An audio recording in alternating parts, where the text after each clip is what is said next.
It's WFUV and WFUV HD, New York. Listener-supported public media from Fordham, the Jesuit University of New York. Right here on 90.7 FM, WFUV.org, and WFUVSports.org. This is One on One, New York's longest-running sports call-in show on 90.7 FM, WFUV.org, and WFUVSports.org.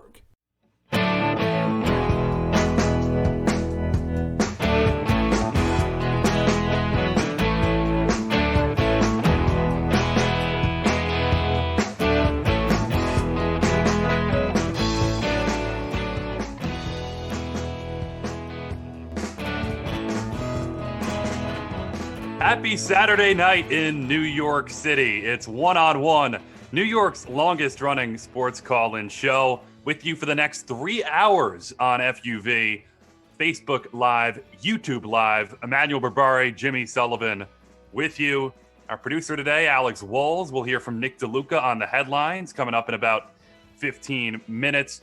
Jimmy, a cold, muggy, rainy day in New York City, but you know why that's positive? Because the snow's melting away and we're entering the final day of the month of February, and we're about to enter the first day of spring training baseball. And with the snow melting away, it's almost symbolic of the fact we will not have another baseball-less day for the next 6 months. That's certainly a positive sign. And I woke up this morning, looked out on my lawn, and a lot of the snow was gone, because it's been a really nice week weather-wise. So that's been really good. And yeah, I'm looking forward to spring training. I'm looking forward to baseball this year. I think it's going to be a really fun summer in New York with both the Yankees and the Mets. I think a lot of reasons for optimism this year.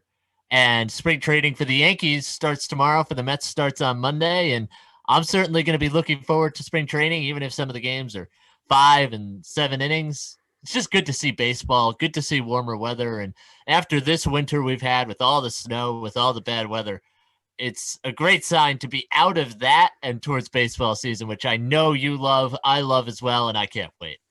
We're optimistic. We feel you should be optimistic as well, as we're not only giving you a heavy dose of baseball on this show, a heavy dose of baseball outlook for the Yankees and the Mets. We're diving deep into the nitty-gritty, as we all love to do.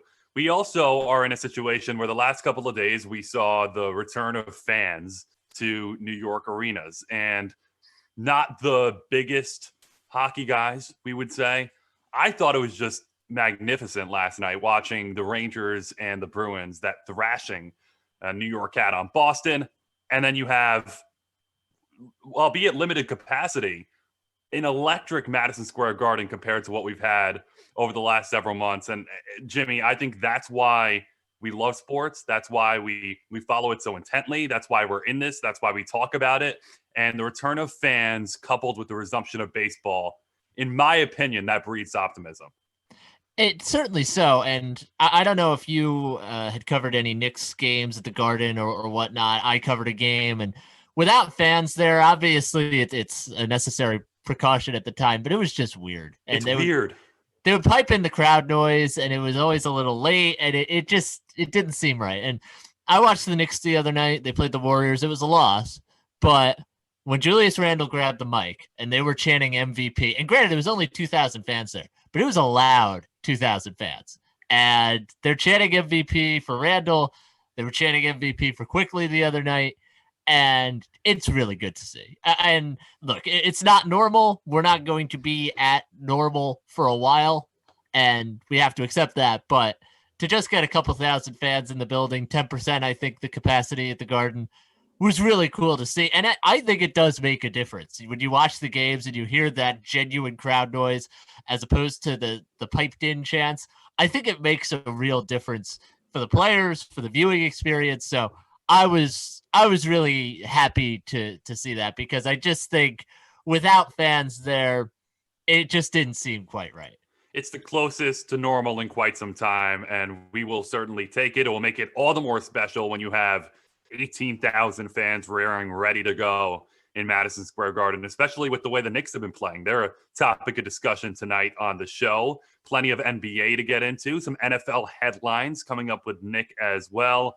But on the tune of the Yankees and the Mets and baseball, which is definitely a centric theme of the show, a couple of prominent baseball guests to give their outlook on the Yankees and the Mets.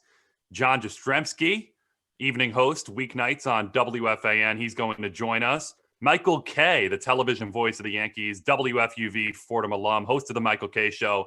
He'll be on in a couple of hours. That's part of our Off the Air podcast series, so some reflections on his time at Fordham and FUV as well. But Jimmy, one of the reasons I'm jacked up is you have a lot of nitty-gritty baseball stuff that we can get into. We can get into predictions, individual players, guys who are going to be kind of the make or break guys for the Yankees and Mets this season. But we also have two of the most prominent voices when you talk about baseball soundtrack for the summer.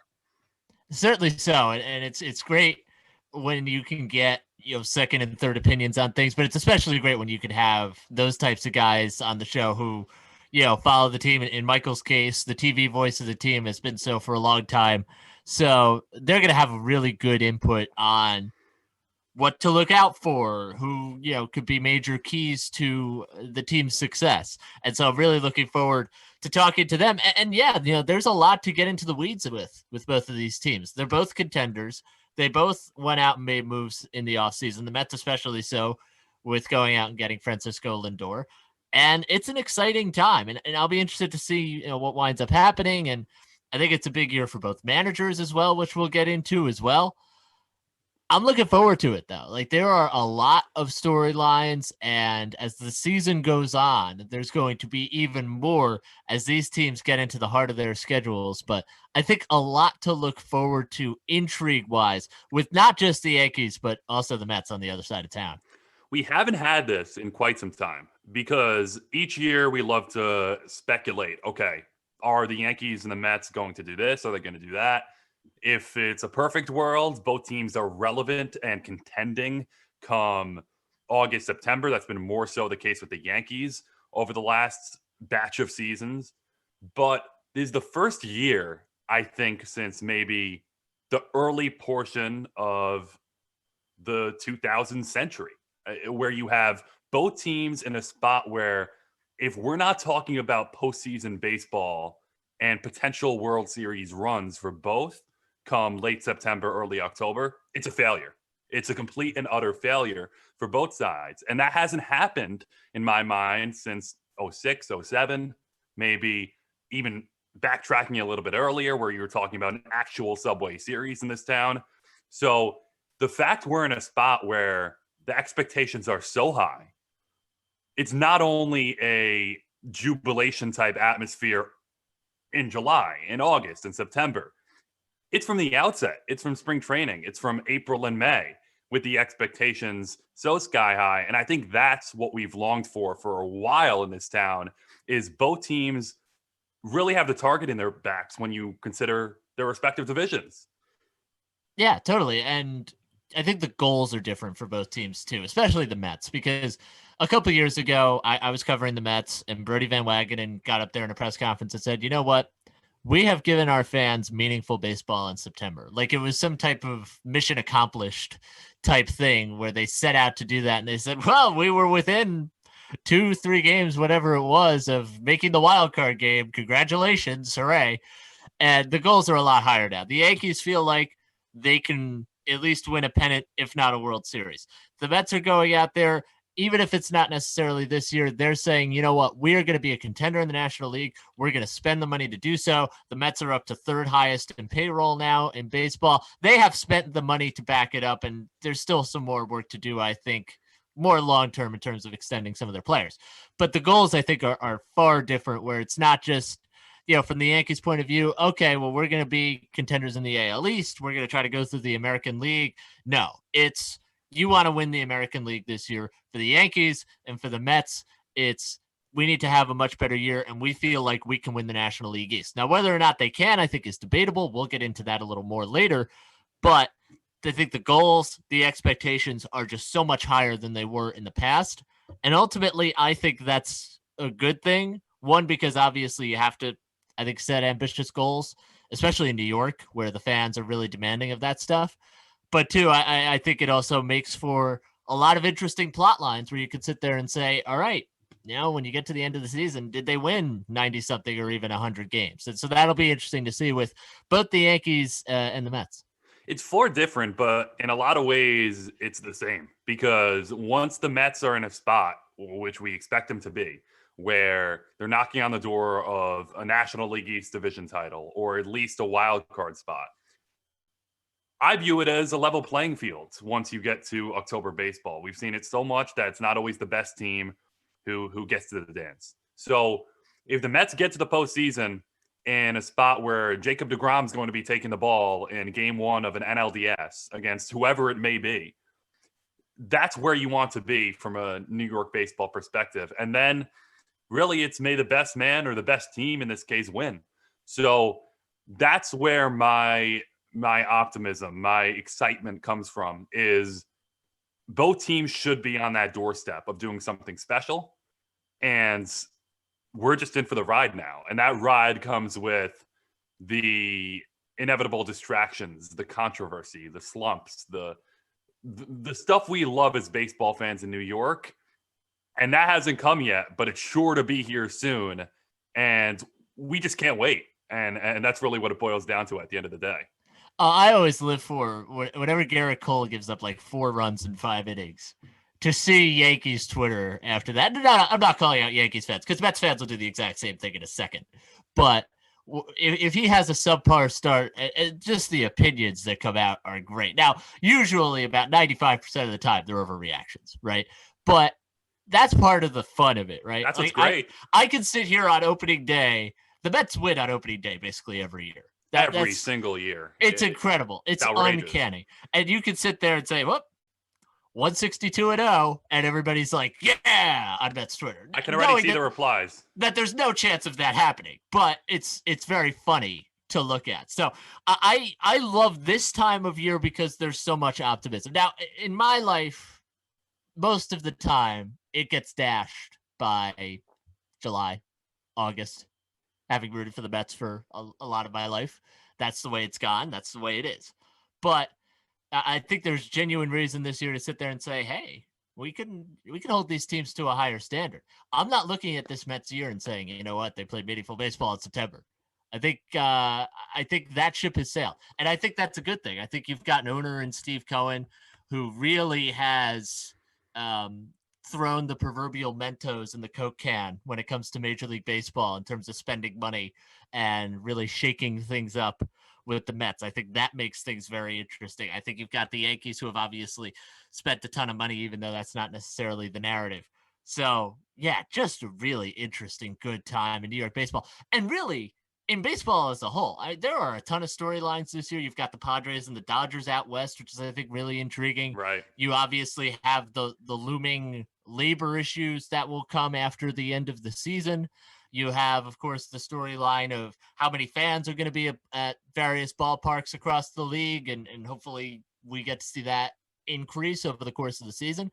Just a lot of really interesting stuff going on in baseball. This is the most excited I think I maybe have ever been for a baseball season because I can't remember this many variant storylines heading into a season. Really interesting stuff. And from a baseball nerd perspective, we get to see the standings after 162 games this year. It's not shortened. It's not fluky. It's not a short stat line that you don't really know if it's real or not, and you don't know how it's going to stack up in the record books. We get to see a complete season, and that starts in about an hour. We're going to be in the day where Yankees and Mets baseball will be a thing of now and not a thing of the future. So all our optimism about that has been poured out. We do have some more serious matters to get to when it comes to the Yankees and the Mets. Is it a make or break season for Aaron Boone? We're going to talk about that later in the hour and also ask that question to John Jastremski when he joins the show at the top of the 12 o'clock hour.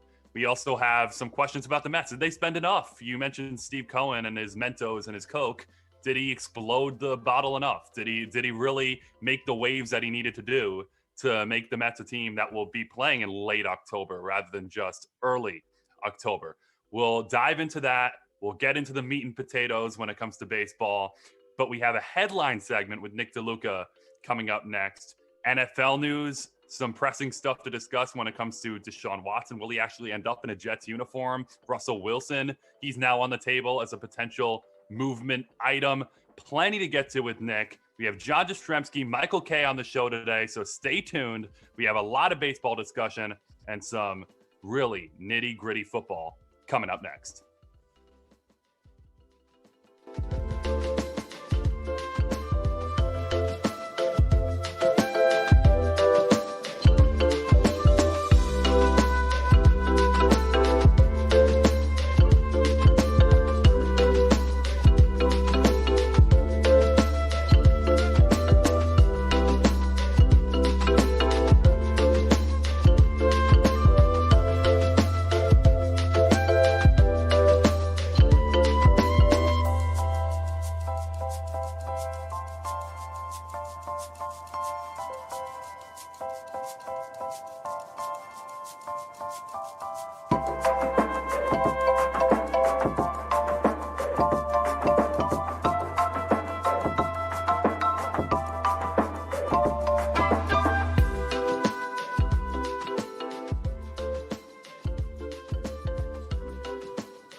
One-on-One has a brand new YouTube channel. Subscribe to WFUV Sports to catch our simulcast Saturday nights and get notifications so you never miss another show.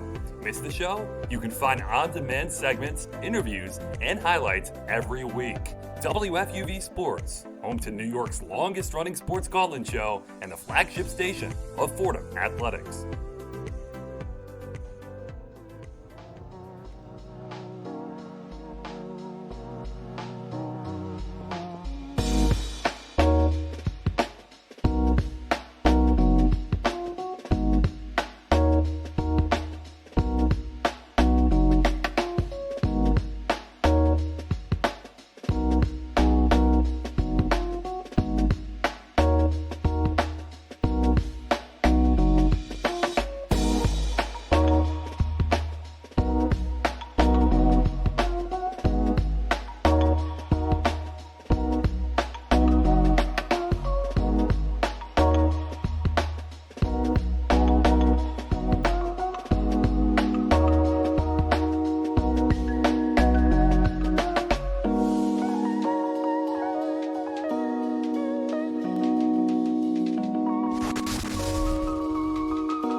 Back here on One-on-One, New York's longest-running sports call-in show. Nick DeLuca here with you to bring some Mentos for your Coke can as we get into the latest headlines. Jimmy, I got to give it to you. That was an outstanding line in my opinion. So I hope we can work a few more references throughout the show to Mentos in Coke cans. I couldn't help but repeat it.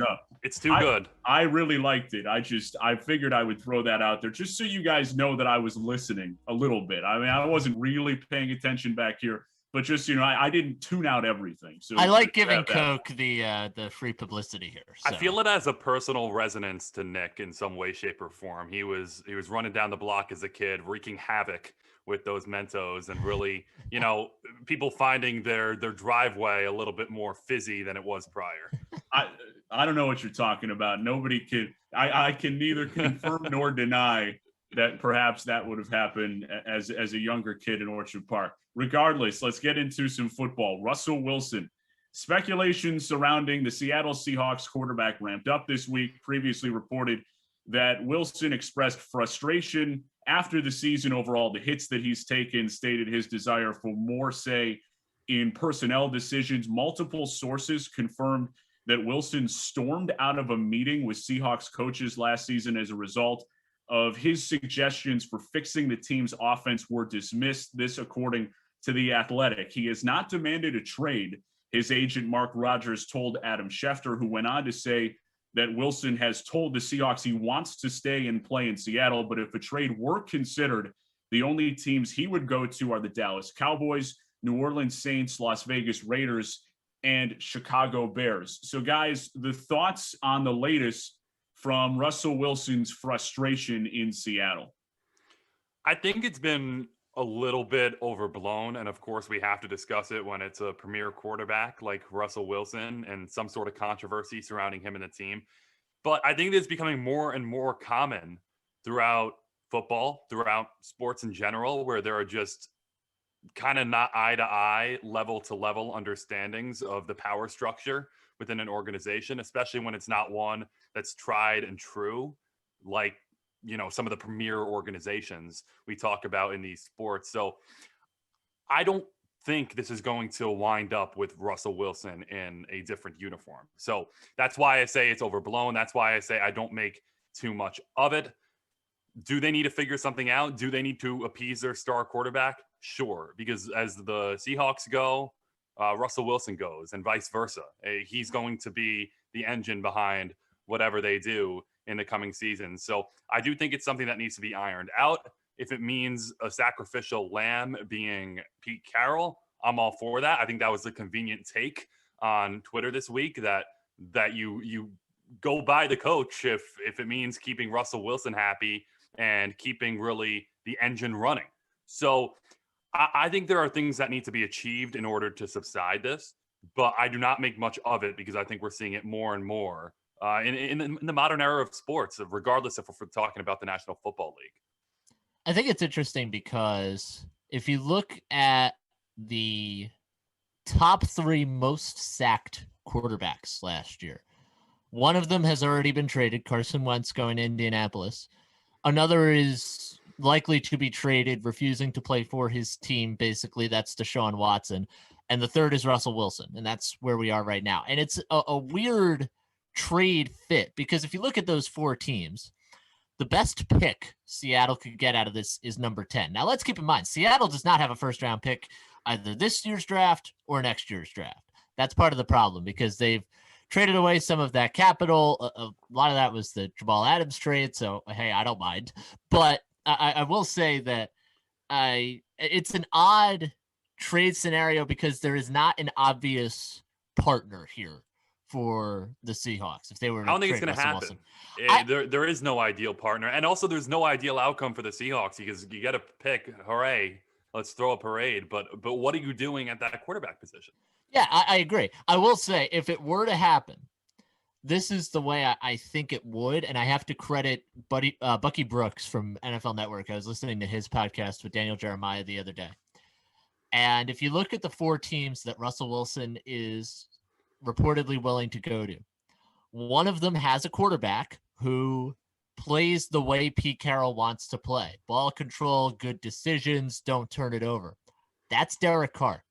And if the Raiders were interested in making a splashy move with owner Mark Davis, with coach John Gruden, it would be something to the order of go out, get Russell Wilson, trade Derek Carr to Seattle because he's not going to be your quarterback anymore if you're making that move, and see if you can compete in the AFC West. Now, I don't think that would be enough to get that done, but he would be playing behind a better offensive line. I think that's a lot of the issue here, where he's just back there running for his life. But I will say this, there is blame to be had on both sides here because Russell Wilson, since the Seahawks, quote unquote, started letting him cook in 2015, have not been to the NFC Championship game. And is that his doing, though? It's not entirely his doing. It isn't entirely his doing, but let's keep in mind, they won the Super Bowl with Wilson on his rookie contract. Since he got the extension, they just have not, they have not had that same level of success. And granted, the offensive line has been poor. They haven't had as much success in the running game. I get that. But at the same time, he's got weapons. He's got DK Metcalf. He has Tyler Lockett. So I do think there's a little bit of blame to be had on both sides. I'm always a little more inclined to blame management here, but I do think Russell Wilson does share some of that burden in terms of why the Seahawks have not been more successful. And Nick, I'll pose this to you. I don't see a scenario where it looks good for Seattle if you're going to side with Pete Carroll in any way, shape, or form here, because I don't think it's his doing that they haven't been to a Super Bowl since then. So if we're going to look at it objectively, if you end up trading Russell Wilson and you wind up with a Derek Carr and you leave Pete Carroll in complete command, which seems to be what the reports would indicate, that is a recipe for disaster. You're not leading your organization in any positive direction. in that situation. Now, if you keep Russell Wilson and you let Pete Carroll do his thing, is that good enough? Because clearly he hasn't been surrounded with enough. You mentioned the offensive line where he can thrive and let his MVP caliber production lead his team to the promised land. So where do you win here by siding with Pete Carroll? I don't know that you can win if you're siding with Pete Carroll. It would be tough. And when you look at the landscape of sports and the various divorces from star players and management and head coaches, for example, very rarely does the head coach or the infrastructure that the star player is leaving still succeed after that player has left. If it's Brady Belichick, if it's Kawhi and Greg Popovich, if it's Pete Carroll and Russell Wilson. So I think that is something to keep in mind, that you're not going to win if you're Seattle and you're getting rid of Russell Wilson. That's not where they want to live. But I think the power structure is really important. And that goes for Seattle, that goes for Vegas as a potential trade destination. I think they would probably be the most likely place that could pull off a deal like that, because you'd have to be moving massive assets and be getting rid of Derek Carr, where, okay, Seattle might be able to make a move or justify making the move by getting the quarterback back. And Las Vegas has a structure in place where John Gruden has all the power. So he is someone who has the staying power, the longevity for a move like that to be made. And I think that Pete Carroll has almost been given the keys to the kingdom in a similar way. We were talking about this before the show, but a lot of the issues have stemmed from new ownership in the transition from Paul Allen, who has passed away in recent years, and his sister now running the team. And now Pete Carroll, in essence, because of less of an input from ownership, is running wild with the football operation as someone who was hired much in the same way as Urban Meyer to get him from USC. They had to give him a lot of power. And now he is really exercising that influence throughout the entire organization, which has stemmed some of the frustration for Russell Wilson. But I just don't know a scenario. I don't think he's going anywhere. I don't think you can do that. And Wilson has not put his foot down enough, has not been enough of an issue where I think they could legitimately move on. So when you see Deshaun Watson, who we're going to get to in a second, that to me is more of a situation where he is forcing his team's hand. I don't expect the same situation to occur with Russell Wilson. When he says, I would like to play in Seattle, but these are the options I would consider, I don't expect him to be on the move. So I mentioned Deshaun Watson. Let's get to Deshaun Watson. He met with new head coach David Culley last Friday. David Culley of the Houston Texans informed Culley that he has no intention of suiting up for the team again. Watson, of course, upset over the way the organization has operated in recent years and asked the Texans to trade him. Both sides have had very little contact, and the conversation with Culley is believed to have been the first between the two. ESPN's Jeremy Fowler reported yesterday that Watson is willing to lose big money by sitting out if Houston refuses to move him, adding he could incur $3 million plus in fines during that process, but he doesn't care. Fowler was told the relationship is simply too far gone right now. This report came hours after NFL Network reported the teams have resorted to leaving voicemails with the Texans since they have been unwilling to engage in trade talks up to this point. This is the first we've heard that Watson is indeed willing to miss games as he continues to put pressure on the Texans. Guys, where do we expect this Deshaun Watson situation to end up?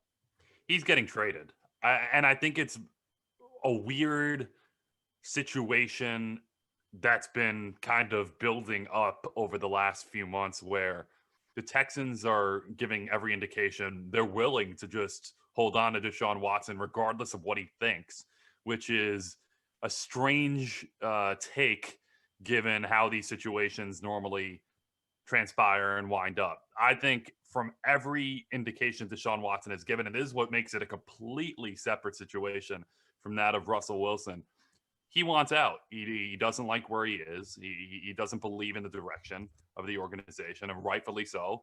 And he wants to be traded. And I think he will be traded. And we're still a ways out where that would actually occur. So I don't think any comment the Texans have made that seems to give themselves the upper hand, like they can hold on to Deshaun Watson and tell him to, suck it. That's not going to be the case. That is not what history tells us in these type of situations. So we will see where that destination winds up being. We, of course, have personal preferences, at least Jimmy and myself, about where we want to see that situation unfold. But at the end of the day, regardless of what that final outcome is, this is a far different situation than Wilson. There's a guy who wants out. There's a guy with capital in that he's a superstar who wants out, and he will get out if he wants to get out. And that's how I see the situation winding up. It's so strange because Watson signed that extension last September after they traded DeAndre Hopkins to Arizona. Bill O'Brien was still the head coach. So he knew the situation, and he signed that 4-year, $156 million extension anyway. And when they fired Bill O'Brien, that was really the chance that the Texans had. And they have Jack Easterby, who it sounds like is punching way above his weight, running the organization basically. And they hired a head coach. Deshaun Watson wanted input on that. He didn't get it. They hired a GM. Deshaun Watson wanted input on that. He didn't get it. They brought in Nick Caserio because that was their guy. And Nick Caserio has since in press conferences taken to calling Deshaun Watson the player. He hasn't referred to him by name, which is another odd move. I do think ultimately he gets traded. I will say the Texans' tact on this has just been, well, we're not going to listen. And I think it's a little odd because they can get a lot. Like the New York Jets would be willing to shift a large number of picks, I think, because let's remember with the Jets too, Woody Johnson just came back from being UK ambassador. He likes big splashy moves, and this would certainly qualify. So they'd be willing to move a bunch of picks, and they have the cap room to take on that type of a hit. A team like the Dolphins has probably just enough cap room to take on the hit of Deshaun Watson's contract as well. So there's suitors out there who would give the Texans a pretty good amount in terms of picks. The Texans, let's remember, have done an awful job with trying to hold on to their draft picks in the first round. So they could recoup some of that and then some in a Deshaun Watson trade. It's obvious he's not going to play for the Texans anymore. So at some point, you just got to be willing to say, all right, we're going to recoup our losses, go out, get a couple of draft picks, bite some of that money, and move on with rebuilding this team. But I just don't get their whole approach here to say, oh, well, he's going to play for us. And then he says, no, I'm not playing for you at all. Well, the reason he gets traded is you can't take that stance. You can't just say he's going to play for us and then basically just turn a blind eye to it. And then Deshaun Watson runs out on the field as a guy who simply does not want to be there. Now, especially when he's willing to pay $3 million to not play. Right. But doesn't it set a bad precedent if you're going to let him just walk out? That's been the thing for me. I know that it's not likely that this relationship is going to be repaired. I get that. And I also think it's problematic in keeping him in your locker room at this point, even if he weren't willing to sit out games. If he was going to go out and play for you next year, at the quarterback position, I don't know how you run somebody out there who's so public with not having faith in the organization that he's playing for. But at the same time, if you set the standard that, okay, if someone croaks, you're out of here, I think there are going to be a lot of people who are croaking in Houston. I mean, that's the thing for me.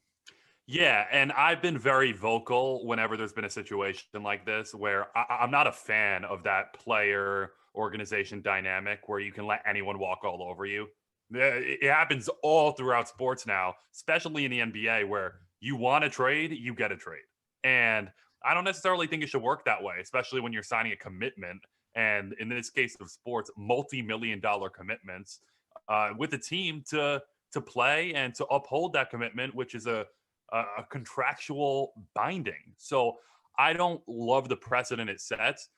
History tells us that Deshaun Watson will get his way, and there's just no way the Texans can continue with this tact.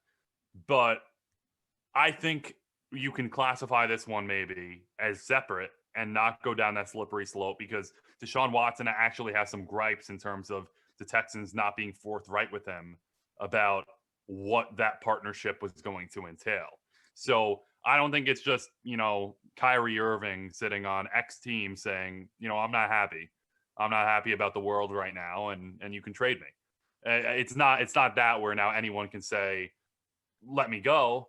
I think there is a reason and an overarching problem here that gives Deshaun Watson justification for not honoring that binding agreement.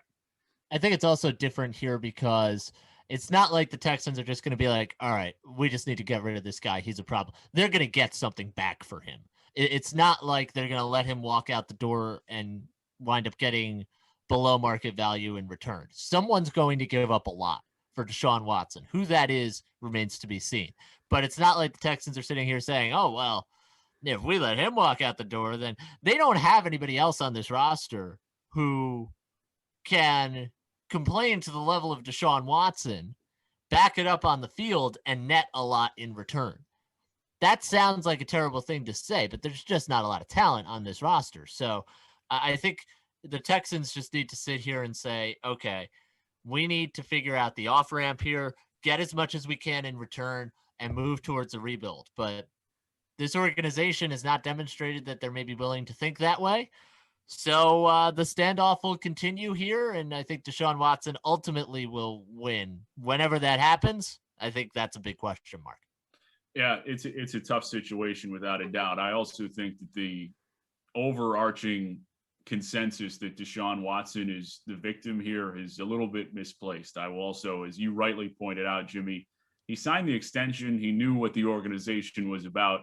I'm not saying that they haven't done wrong by him in the way that they've operated, but he knew what he was signing up for. I know you don't walk away from $150 million, but just throwing that out there, that doesn't seem to be as popular on the Twitterverse right now. Last thing quickly, NFL offseason in full swing, teams trying to get their best read on players now without an NFL combine. Albert Breer of Sports Illustrated reporting that during a Senior Bowl interview, Alabama Heisman Trophy winner Devontae Smith was extremely supportive of his quarterback, Mac Jones, at the expense of his former signal caller, Tua Tagovailoa. One team asked Smith point blank, Tua or Mac Jones. The question was barely finished before Smith answered Mac Jones. He was bold and definitive about it. On the heels of some Dolphins players questioning Tua's ability this offseason, are you guys buying Mac Jones as a better prospect and player, I should say, than Tua Tagovailoa? No way. He might be underrated. He might be getting undervalued compared to maybe what he should be. I think that's a spur of the moment, recency bias type comment that is being blown out of proportion. I think you ask, 10 draft experts or 10 front office officials in the NFL or 10 people who have spent time around those people in the NCAA, maybe you'd get 1 out of 10 who would even entertain what was said. I don't think it's close. I don't think that the level of buzz even resembles what was there for Tua, and maybe that's unjustified, but I think normally people know a great prospect when they see one, and I think you're asking someone who's been around Mac Jones recently had success with Mac Jones, and that was just a comment of, okay, hey, we just did something special together. And I think it's getting more attention than it deserves, and we're part of giving that attention. I think I also sell it. I will say that I think we're maybe also underrating the importance of scheme here, because if you watched Alabama's games down the stretch of the season, Mac Jones had some throws to wide open receivers. And a lot of the time that was Devontae Smith, where despite the fact that he was the most game planned against piece of that Alabama offense, Steve Sarkisian, who I thought had an incredible season as the offensive coordinator at Alabama, was able to find creative ways to scheme Devontae Smith and others open. So I think I'm going to sell it as well, because I think Mac Jones probably had a far better scheme and far more separation on the part of his wide receivers than did Tua Tagovailoa under Mike Locksley, and Nick, I know you love him, but Brian Daboll. So I think you have to take that into account as well. I think Mac Jones had a little bit better scheme and play calling to work with in his senior year, especially, than Tua maybe ever had at Alabama. When you watched Tua, you saw something special. And that's why you get the buzz. That's why you get the ratings. That's why you get all the circus that comes with entering an NFL draft and being among those top picks. There have been plenty of Alabama quarterbacks who have benefited from an amazing system. So I would just keep that in mind before we give this comment any merit, is that it's really hard if you're a competent college football quarterback to fail in that system, especially with what we saw this past season. So I think you see a great quarterback when you know it, and especially when you're a top pick, you see that buzz, you see that it factor. And not to say Mac Jones can't be a successful pro quarterback. I'm not saying that. But Tua Tagovailoa, no, it just doesn't work for me. And if I could just, go ahead, Nick. I'm sorry. I would just say that the other thing to keep in mind here is that this past season that Mac Jones just had was about the most favorable conditions for a quarterback to have in college football in a long time, because this is a truncated season where you don't get the practice time, and he's got the best team. And not only were they the best team, Alabama, of course, but they were the most experienced team. So they had a few guys who had the opportunity. Najee Harris, one that sticks out. Devontae Smith, another one who had the opportunity to leave and go to the NFL draft, and they chose not to. They wanted to run it back at Alabama, perhaps improve the draft stock. So I think that that's something that really needs to be paid attention to, where if Tua were in the same circumstance, he probably would have had that success. Although I will say, I don't disagree with some of the criticism that Tua has gotten from Dolphins players this year, because when you're looking for special traits, what do guys do that is special, whether that be Lamar Jackson, Deshaun Watson, Aaron Rodgers, Tom Brady, Josh Allen, whatever it is, I just don't see that as much from Tua right now. Of course, that is early on in his career. If you were to make that same evaluation about a number of quarterbacks after their rookie seasons, you would come to probably a similar conclusion. So it's something to keep in mind. The other thing that I, in a roundabout way, just was reminded of when you guys were talking, and this is the overarching thing here. We love to read into player evaluations of players from other players. And it's important to note that often these guys can get things wrong. I was thinking of the Jalen Ramsey GQ interview where Josh Allen was a really stupid pick and he was trash, and the does not suck category, including Carson Wentz and Marcus Mariota and Tyrod Taylor. So, we have to take all these things with a grain of salt when there's a reason that Devontae Smith is a Heisman Trophy winning wide receiver and not a talent evaluator. So I feel like, not to discredit what he sees on the field, but he's not a GM right now.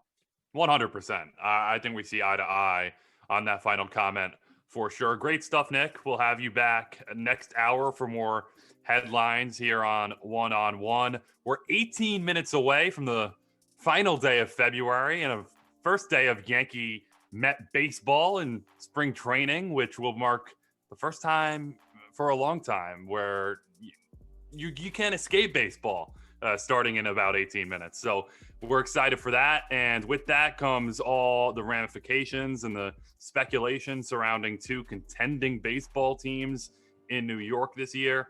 Going to talk some Yankees coming up ahead of our conversation with John Jastremski right after midnight.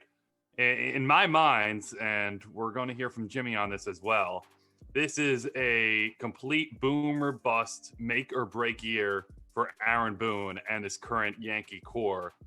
Time is ticking. The microscope's on them, and now it's on them to win an AL pennant. We'll tell you why coming up next. You're listening to One on One right here on FUV.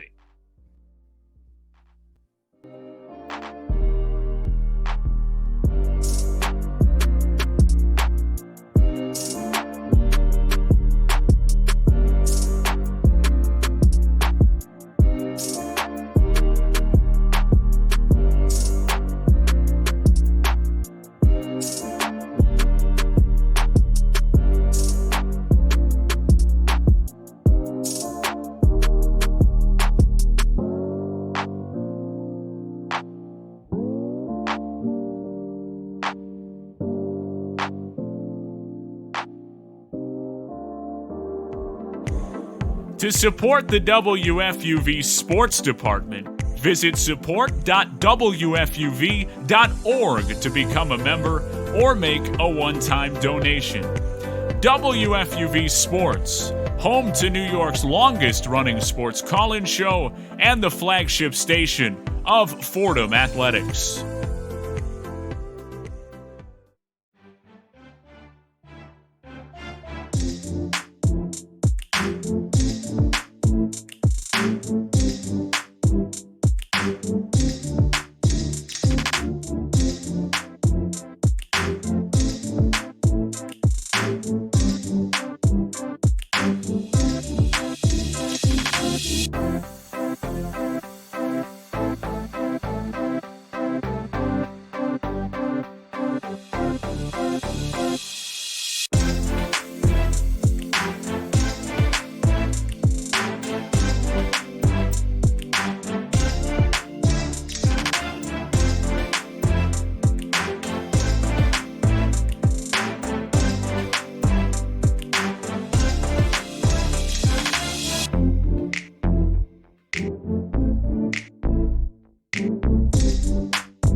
Coming up on Sunday morning in New York City, it's one-on-one, New York's longest-running sports call-in show with you until 2 a.m. on 90.7 WFUV, YouTube Live, Facebook Live is where you can find the simulcast of the show. Emmanuel Berbari with Jimmy Sullivan. We kicked off the show with some baseball optimism, but Jimmy, I'm going to throw a wrench into some of that optimism and get to more serious expectation type talk when it comes to what we need to see out of the New York Yankees this coming season. And we're going to get plenty of insight on that coming up in a few minutes with John Jastremski, evening host on WFAN, Michael Kay in about an hour and a half. Jimmy, I'm going to pose this question at you before we start making any sort of assessment on what the Yankees need to be this year. Is this a championship roster in your mind? I'm not sure when I look at it, but given where the American League went, the Astros getting worse, the Rays getting worse, the Blue Jays basically being the top competitor to the Yankees in the AL East, arguably, the White Sox being the flashy item, the Yankees maybe getting marginally better. Is this a championship roster to you? I have a hard time saying that when I look at what the Dodgers and the Padres are looking like entering this season. Let me stop you there. To me, that's unacceptable because when we've looked at the Yankee progression over the last several years and we saw a 2017 team come within a game and without a collapse in game 6 and 7 in Houston, a young, exciting team that exceeded expectations, a game away from the World Series, a World Series they very arguably could have won. And we were told 2018, adding Giancarlo Stanton, they had the target on their back.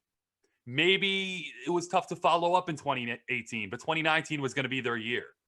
And then heading into 2020, adding Garrett Cole in a shortened season, they appeared to be a favorite and really underachieved. We're going on 2017, 18, 19, 20. 4 years now, entering the fifth, where the Yankees are right there. And we're sitting here on the doorstep of the first spring training game, and we're not assessing this as a championship roster. I can't view this as anything less than a make or break year for Aaron Boone, who now enters his fourth season as Yankee manager. Hard to say it. And as Yankee core as a whole, they need to win an AL pennant at the least. And I'll go as far to say it's a disappointment if they do not win it all this season, because you can't just get to the World Series and then lose after everything you've been through the last few years and all the years that have been categorized as win now. I think it's interesting. You look at it as make or break. I tend to look at it as make or break as well. Does the Yankee front office look at it as make or break? I don't know if they do. I don't know. Let's look at what the Yankees have done, offseason wise. You mentioned Giancarlo Stanton before 2018, but they had, chances at the trade deadline in 2018. They added Lance Lynn, who imploded in a couple of those playoff games. 2019, they had chances to add at the deadline. Didn't do anything. 2020, they had chances to add at the deadline. Didn't do anything. Now, last year, I don't bury them as much for that because last year was an odd year. And maybe could have added Lance Lynn last year. You could have. You could have, but I do take last year with a grain of salt. For sure. So I would tend to view this as a make or break season. We were asked this on the show last week at the end. We did a little buy or sell, and I just don't know if the Yankee front office, Brian Cashman, Hal Steinbrenner, perhaps more importantly, is going to look at it that way. And when I look at this roster, I think almost by default, they should be the favorites in the American League because you look around at the American League, almost everybody got worse except, Toronto, who barely got into the playoffs last year, Chicago, who was the 7th seed, but they have Tony La Russa as their manager, who the other day was talking very proudly about playing for one run in extra innings with a runner on second as the home team, which, yeah, that's what you do. Not looking great. So I would feel pretty good if I was the Yankees right now. But looking at their roster versus what other teams have done, and granted, I'm not expecting the Yankees to go out and get, Trevor Bauer this offseason, for example. That wouldn't have worked, okay? That it wasn't a fit. I do, though, sit there and I say, okay, yeah, but you've got a guy in Giancarlo Stanton who hasn't really played a lot. Now, when he has, especially in the postseason last year, terrific. But hasn't been dependable. Aaron Judge has not been dependable. You have a team that was ravaged by injuries more so in 2019. You made some more ancillary moves. I think a guy like Justin Wilson for the bullpen is a really good pickup. I think Yankee fans are going to like him a lot. They're already kind of familiar with him, being that he pitched for them. I like the Jameson Taillon flyer. I don't have any problem with these moves. Right, That's but Corey Kluber to me is a huge if. This is a guy who pitched one inning last year and was topping out at 90 miles an hour before the lat injury.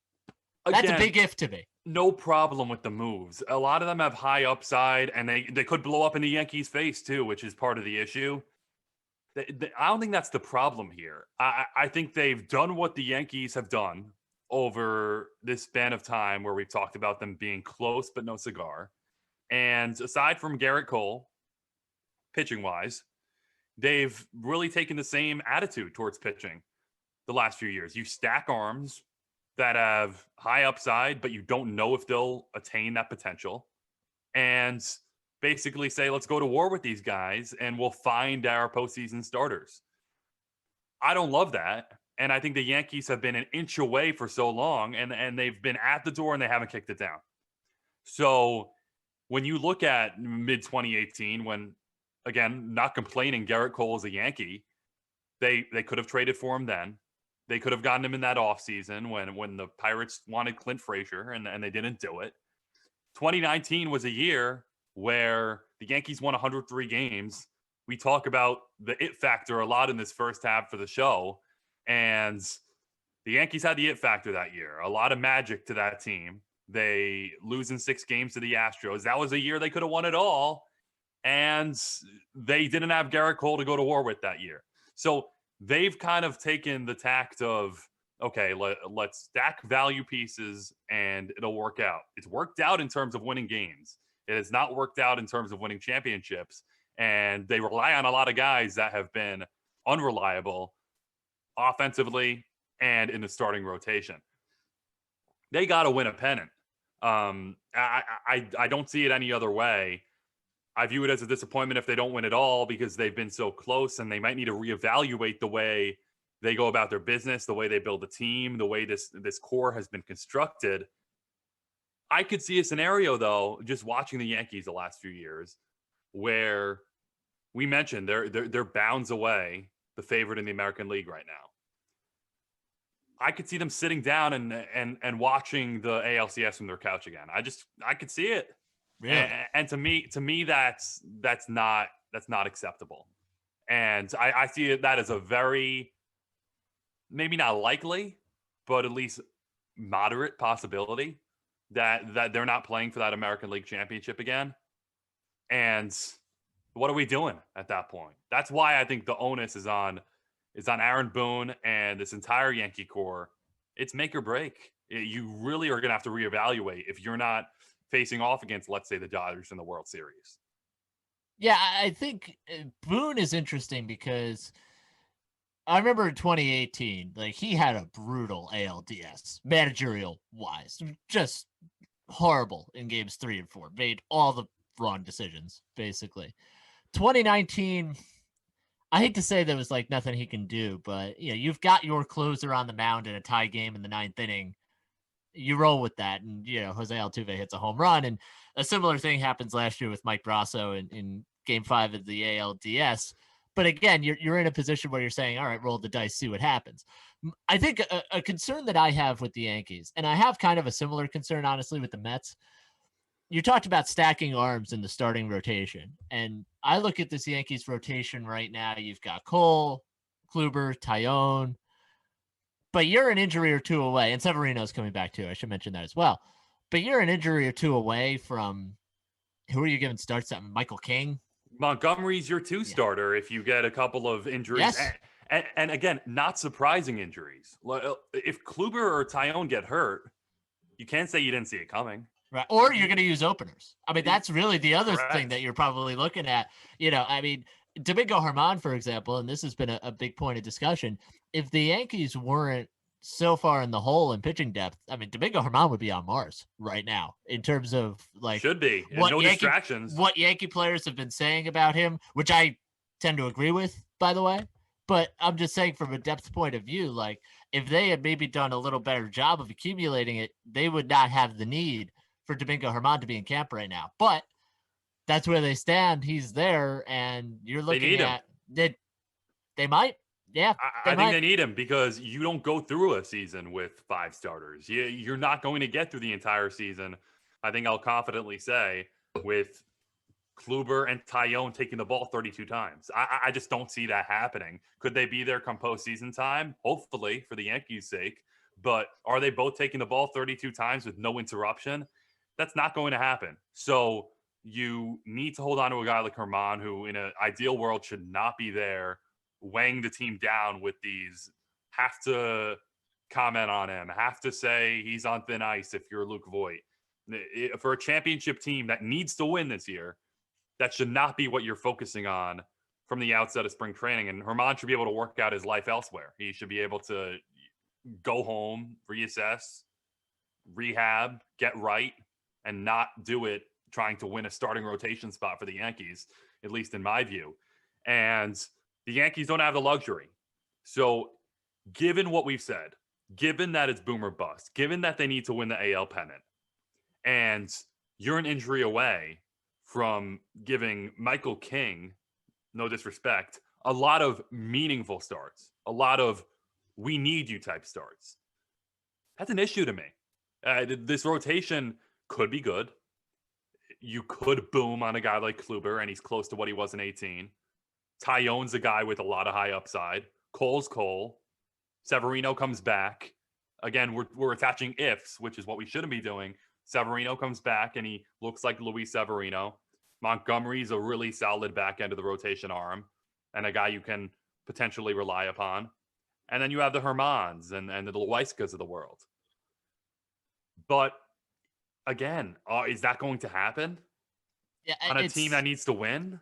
That's an open question. And I mean, I look at this rotation right now, and I would buy Taillon. I would sell Kluber. That's where I'm looking at it right now. I think Taillon's going to be really good. I think him being with Garrett Cole, and Garrett Cole has said a lot of really good things about him, and he was showing a lot of positive signs in 2019. I agree with you there. Pre-Tommy John, I think that'll be good. Kluber, I think, also has a chance just because he was with Matt Blake in Cleveland, and they can figure out some things there. But I wonder ability-wise, I mean, this guy's pitched 8 games in 2 years. Like, at some point, my God, like 8 games in 2 years. I mean, he was great before that. That's part of the problem. Don't get me wrong, he was great before that, and maybe he could still be good. But 8 games in 2 years, that's not going to get it done.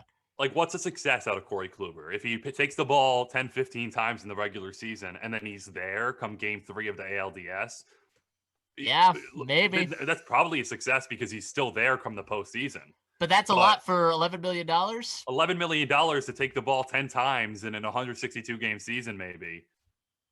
Can you count on Kluber to hold up? We talked about Tanaka so much as a ticking time bomb the last few years at his elbow. He always seemed to hold up and take the ball at least 25 times. I'm going to be cringing when Kluber's on the mound. If he pitches well and he's striking out guys and he's giving you 6 quality innings, then I will not cringe. But every time he releases that ball or throws a slider, don't you worry his shoulder's going to fall off?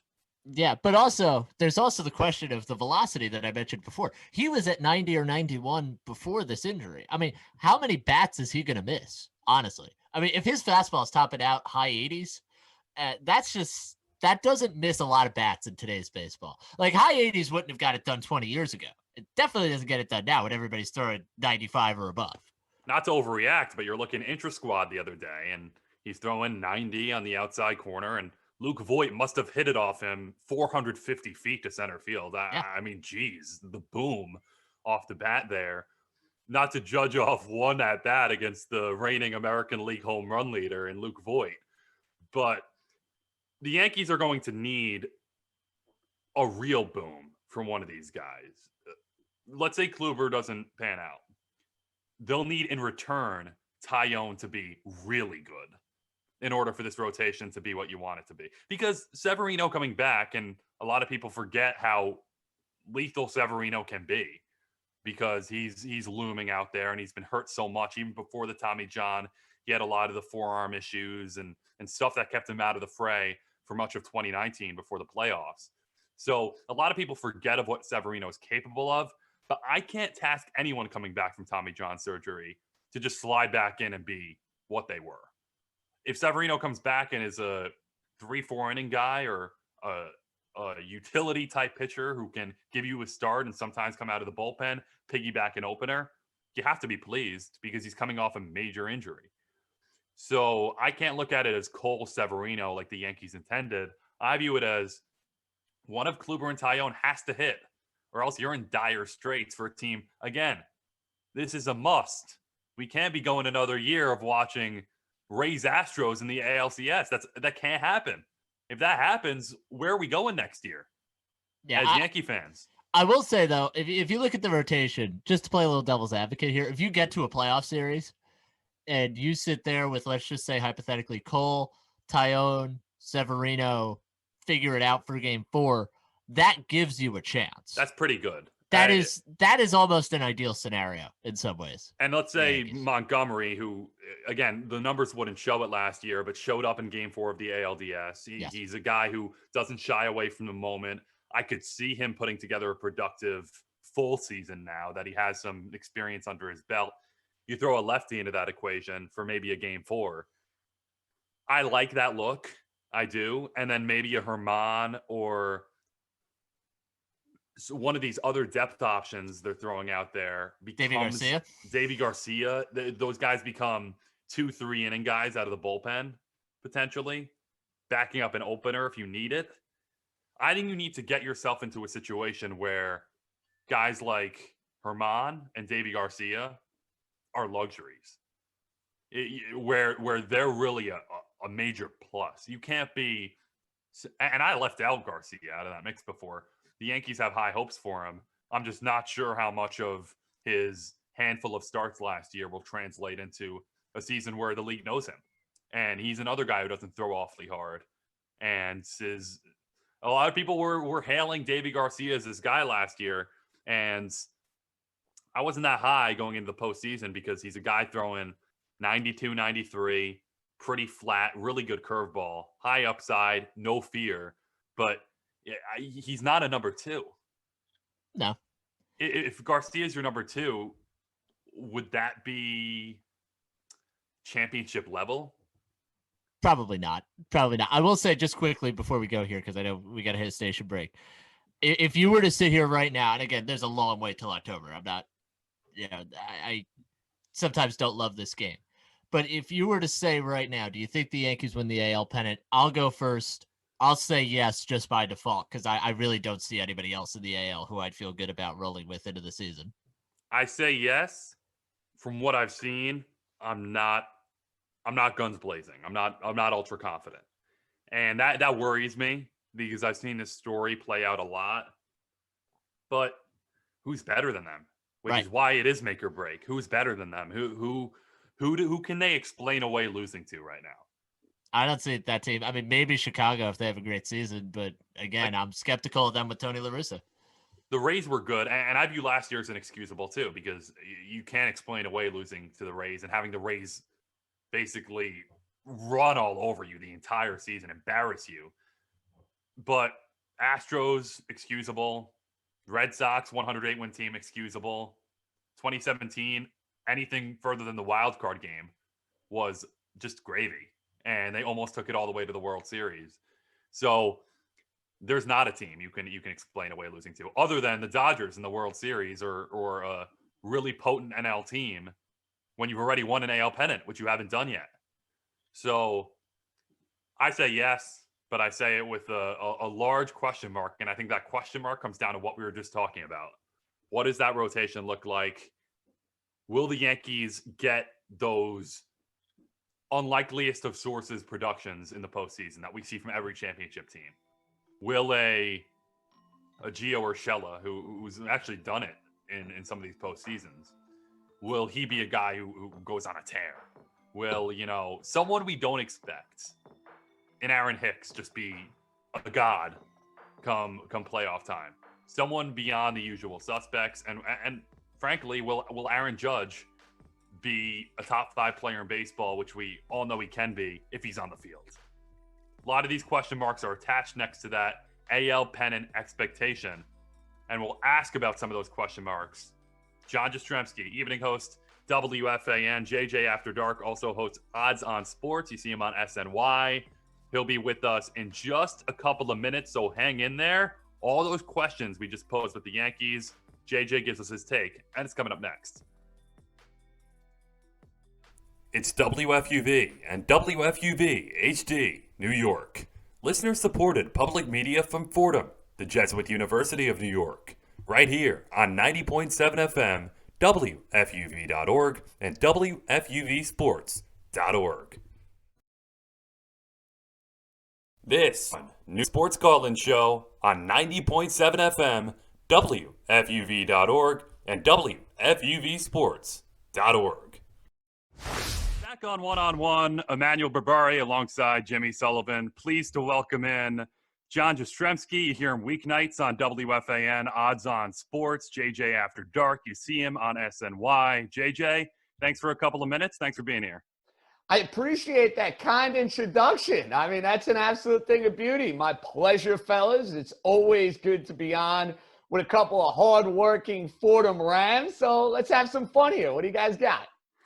Well, JJ, needed to start with the Yankees for you. It's just amazing that we're into spring training, fans in the stands back in New York, so you get the baseball vibes rolling. How satisfied are you with the Yankee picture coming off the offseason, entering spring training? I'm content.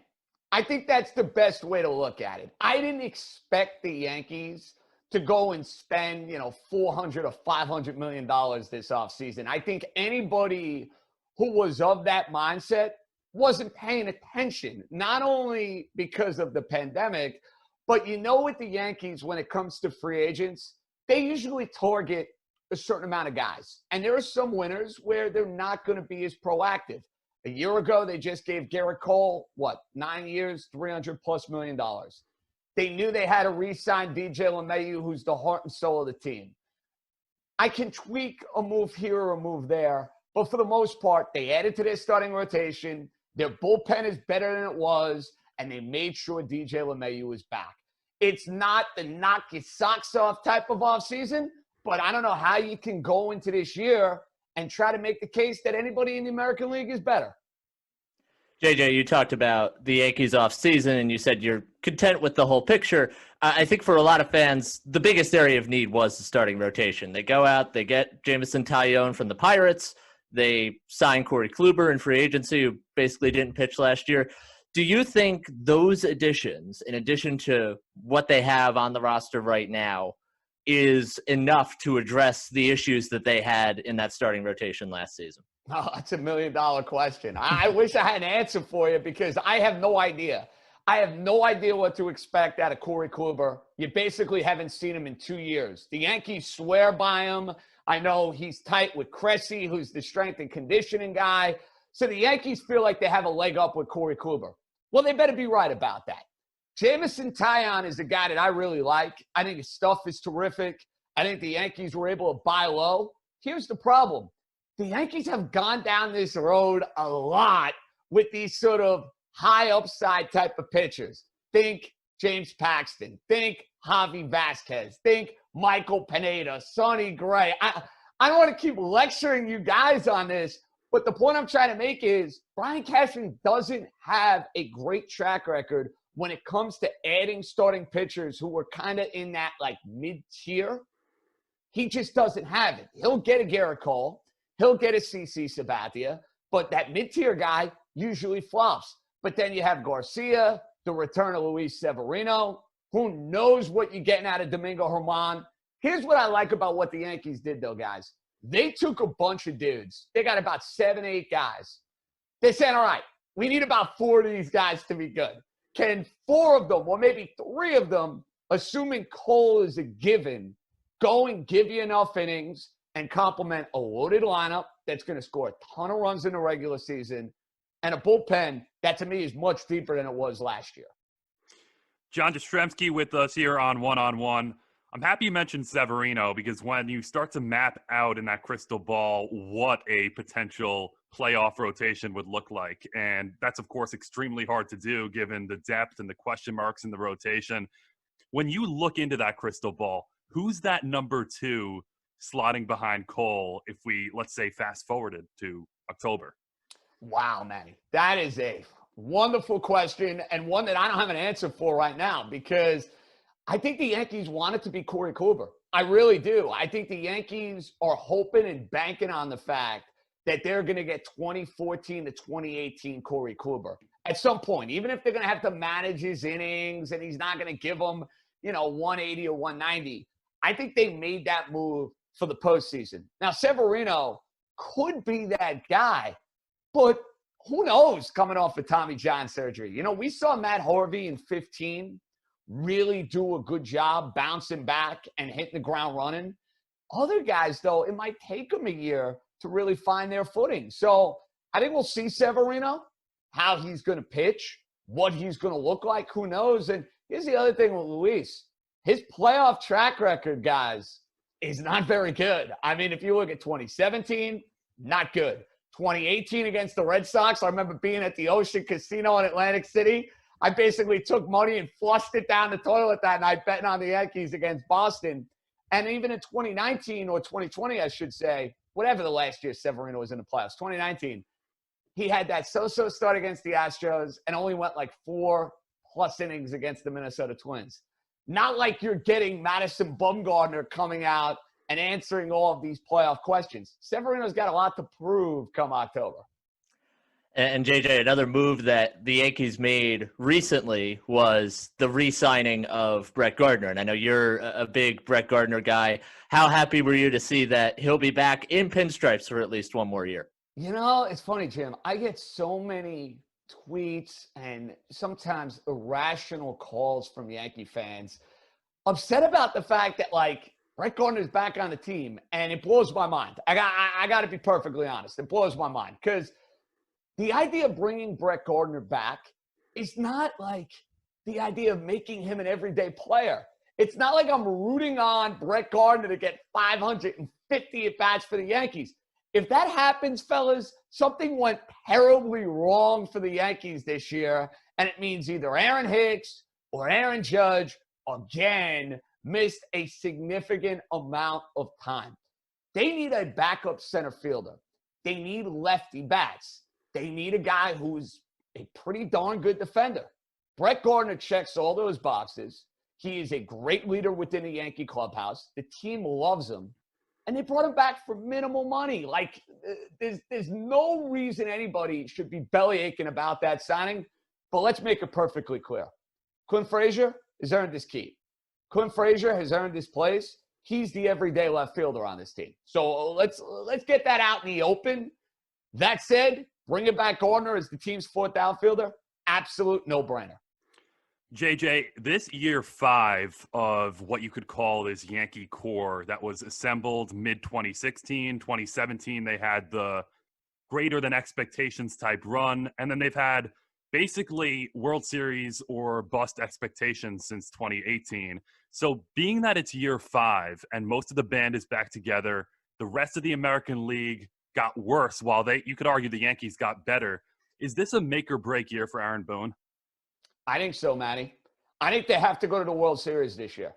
They have to go to the World Series. You want to tell me they lose to the Dodgers? You want to tell me they lose to the Padres, the Braves? You know what?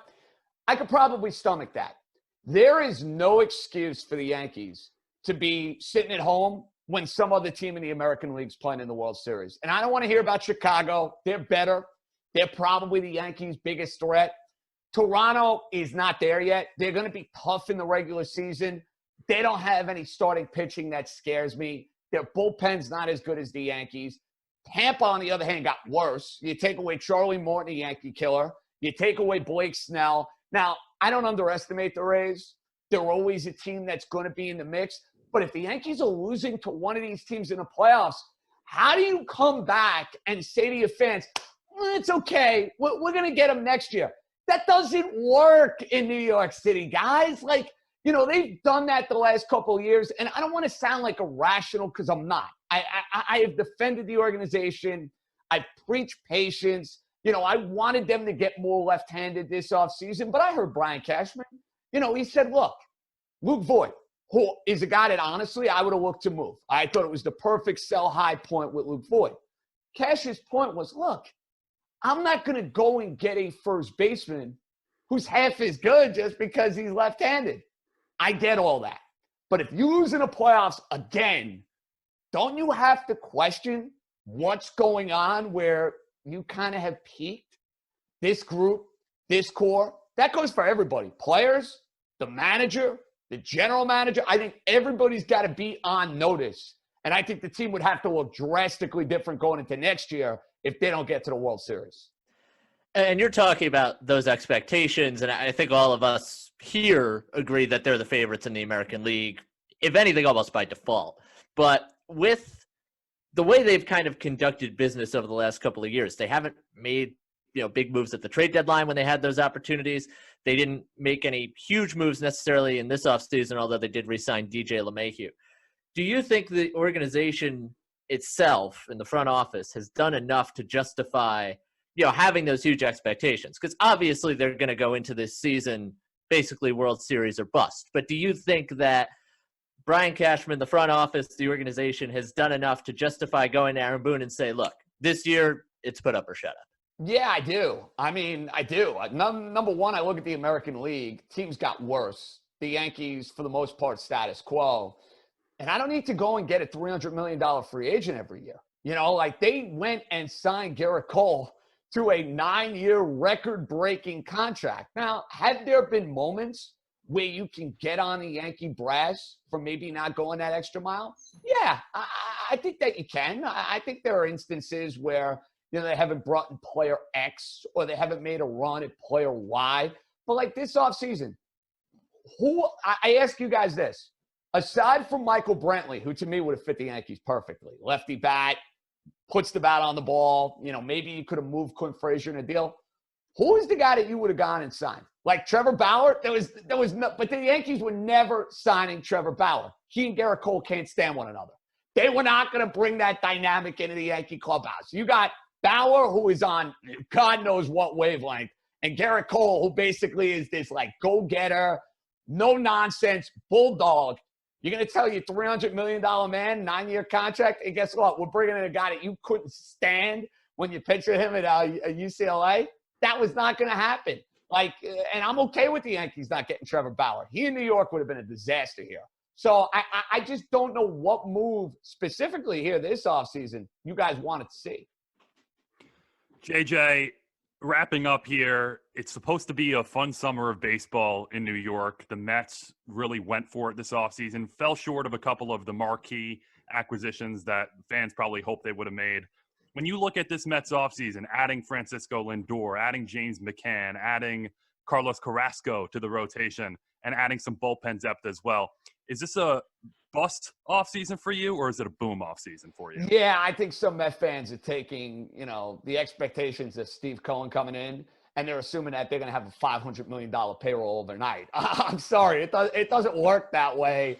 He made that perfectly clear when he was introduced to the media, and he told you 3 to 5 years, and that's fair. Listen, you're not going to snap your finger and take a losing team all the way to the World Championship just by spending money alone. They're a much better team. They got a top 15 player in the sport in Lindor. They got a number 2 starting pitcher, I believe, in Carlos Carrasco. The pen, they could have gotten another move. That to me is where I'll get on the Mets. Maybe they should have been more proactive. Brett Hand, Liam Hendricks. They brought in Trevor May. They brought in Aaron Luke. But they're better in the bullpen. And their expectation this year is to be in the postseason. They should be a playoff team. They should win north of 90 games. They should challenge the Atlanta Braves for the division. It's a good offseason for the Mets. Hey, listen, I give them a B+, A-. I don't know about you guys at Fordham. I was A-okay at Syracuse getting handed an A- or a B+. I was like, let's go. This is good enough for me. So the Mets will be a better team, and the Mets will be a playoff team. But this was not going to be a championship contender overnight. So there's still some work to do.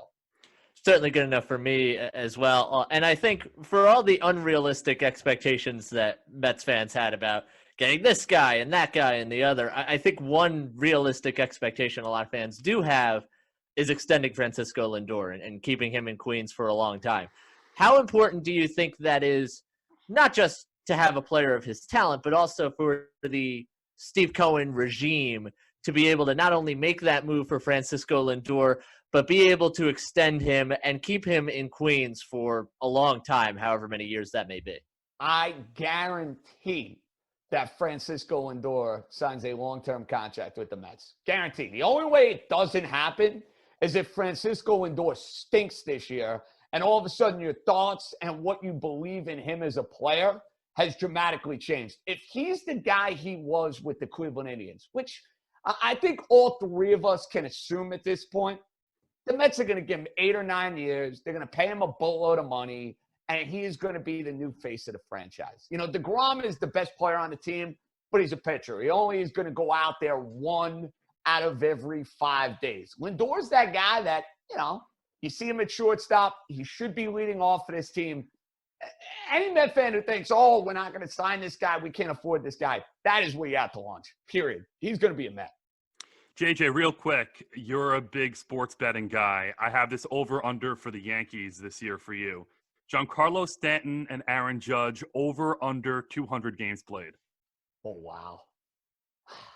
I really want to say over, but I have no reason to believe, Matty, that both of those guys are playing 100-plus games. I'm sorry, until I actually see it. And Stanton, 2 years ago, basically didn't play the entire year. Judge missed 2 months. You figure one of them will actually play maybe 120, 130 games? Both of them, no chance. I'm taking the under. When in doubt with those 2 guys, roll with the under. JJ, always appreciate the insight. Should be a fun season ahead, and all the best to you at the Fan and beyond. Thanks, guys, JJ. Appreciate it. Anytime. You know where to find me. Thanks, guys.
sure to follow WFUV Sports on all of our social media platforms. At WFUV Sports on Twitter, at WFUV_sports on Instagram, and WFUV Sports on Facebook and YouTube. WFUV Sports, home to New York's longest-running sports call-in show and the flagship station of Fordham Athletics.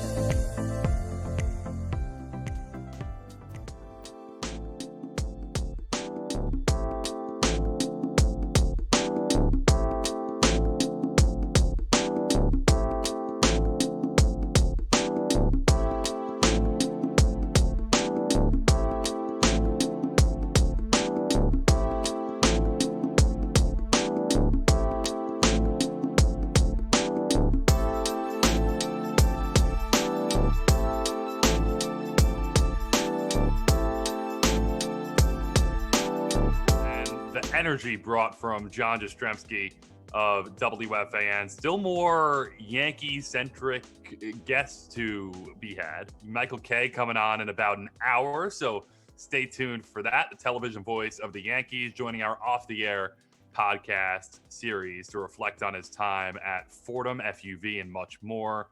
Alongside Jimmy Sullivan, Emmanuel Berbari with you, our producer, Alex Walls. Jimmy, as we head through this time where we have baseball literally right in front of us, we have a full-fledged NBA slate continuing to transpire, and I didn't think we'd be here. I got to be honest. I didn't think we'd be in a situation where I'll genuinely be disappointed if the Knicks aren't in the NBA playoffs. And they have proven the Thibodeau magic. They've shown they're here to stay. And not only are they a borderline fringe playoff team at this stage in a crowded Eastern Conference, we're not looking at a play-in game. We're not looking at 7 versus 10. We're not looking at backing in and then having to win in order to actually get in. I'm looking 6 seed right now. I'm looking 5 seed. I'm looking at about half a game out of the 4 seed.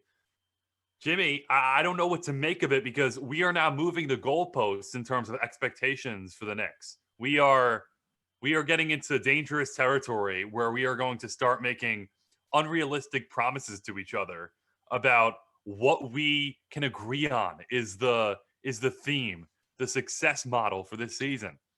That's scary to me. It's exciting for me, but we are at a point where I don't know what to do with myself as a Knicks fan. And do with that as you will. Can I dash your hopes a little bit as a Knicks fan? I hate to do it, but I feel like I have to. So how could you? The Knicks have played the 26th hardest schedule in the NBA out of 30 teams. Now, they've got some good wins in that time. Don't get me wrong. They beat Utah, they beat Portland, among others. They've got some good wins under the belt. The Eastern Conference is very tight right now. You know, one game could really change the balance of things in the conference. That being said, I got to give a ton of credit to Tom Thibodeau because this is a team that we saw last year was not good at all. Didn't make the bubble after the season was shut down in March. And Tibbs comes in there and says, look, we're going to play defense. We're going to play hard. This is what they have done. And I think this is a team that is really kind of helped by that mindset. I don't think Tom Thibodeau is a coach for everybody necessarily in the NBA, but I do think a team like this really responds well to that. A guy like Julius Randle, who has been unbelievable, who's an all-star, which we'll get into in the headlines with Nick. But you've got guys who have bought in, who are playing hard. You've got good players for the culture, guys like Taj Gibson, Nerlens Noel coming off the bench who have been, I think, really solid. And it's an interesting group of guys. I'm not yet going to take the leap and say they're going to make the playoffs, but nonetheless, if they don't, here's the thing. But here's the thing. If they don't make the playoffs, they've got at least one lottery pick. And let's remember, they have Dallas's first round pick this year too. So they could have 2 lottery picks, even if they don't make the playoffs, which is fantastic because Dallas is not in the playoffs right now. They're the 9th seed out West. So it's great, but I can't get into these negative vibes considering. No, I'm not trying to be negative. I'm saying even under the worst case scenario, this is a really good year for the Knicks, given what the expectation was and given where this franchise has been. This Not is arguing good. that. No, it's great. It's great. They got to be top 10 in the East. They need to be top 10 in the East. They We've might made be. it 34 games. They're right there. Spitting distance of 4th place. What are we talking about?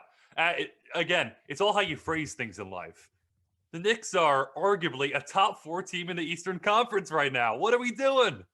So top 10, got to be there. This needs to happen. I'm bought in. It needs to happen. Tom Thibodeau has been great. This team is rejuvenated. They respond to him. They play defense. They play hard-nosed basketball, which we haven't seen in a while. And Jimmy, I'll counter your strength of schedule argument, the cakewalk argument with they've had some tough losses that shouldn't necessarily be losses. Now you can call that an experience. You can call that maybe they shouldn't be where they are. You can make the case this is a above 500 team. They didn't shoot themselves in the foot on several occasions earlier in the season. I like this team. Now, let's take a step back. Where do you go from here is a very different situation. You still have the trade deadline to cross.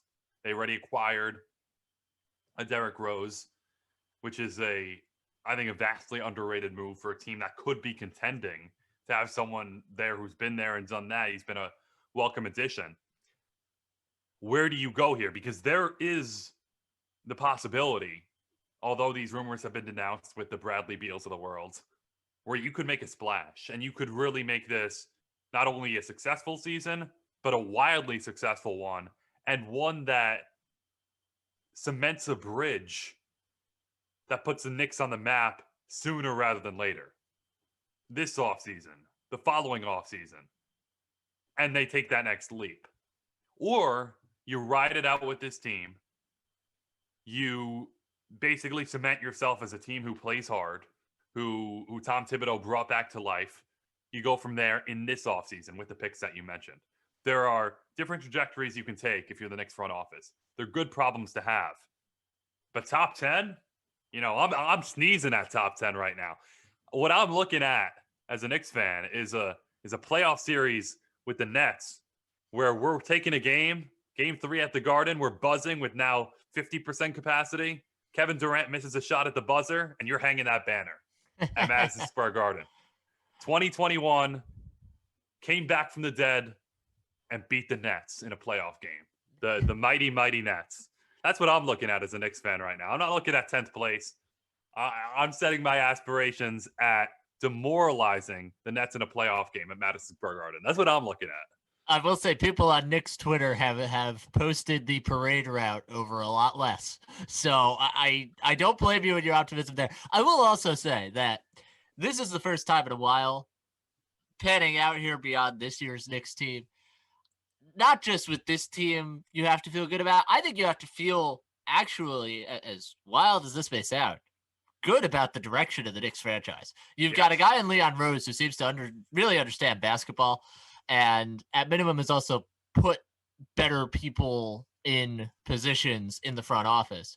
They traded for Derrick Rose, which at the time I didn't like, but it seems like him and Emmanuel Quickly have gotten along really well and have meshed really well. And Quickly always talks about in the post-game pressers and the other media availabilities how much he's learning from Derrick Rose. So I think his presence, just in that point of view, is really beneficial beyond what he actually provides on the floor. I think this is a franchise that you could make the argument, and I don't want to overreact because the Knicks and their fans, as you know, Emmanuel, have been through a lot. They're going in the right direction. I would tend to think that they should make that move for Bradley Beal if they can without, pillaging their roster. But you have to, I think, have a certain level of trust with them. They were responsible in free agency. They made some lower level moves that I think have worked out decently well. Guys like Reggie Bullock and Alec Burks and hanging on to Julius Randle, obviously. And this franchise is going, I think, in the right direction, which, for the Knicks, I think that's about as much as you could ask for, because I don't know if we have said that at a 30,000 foot level really in the last 20 years. You're right. They were measured in the offseason. They didn't make stupid moves, that the quick fixes we always talk about that regimes of the past would have made. With you were hearing about the Chris Pauls of the world and the Russell Westbrooks of the world.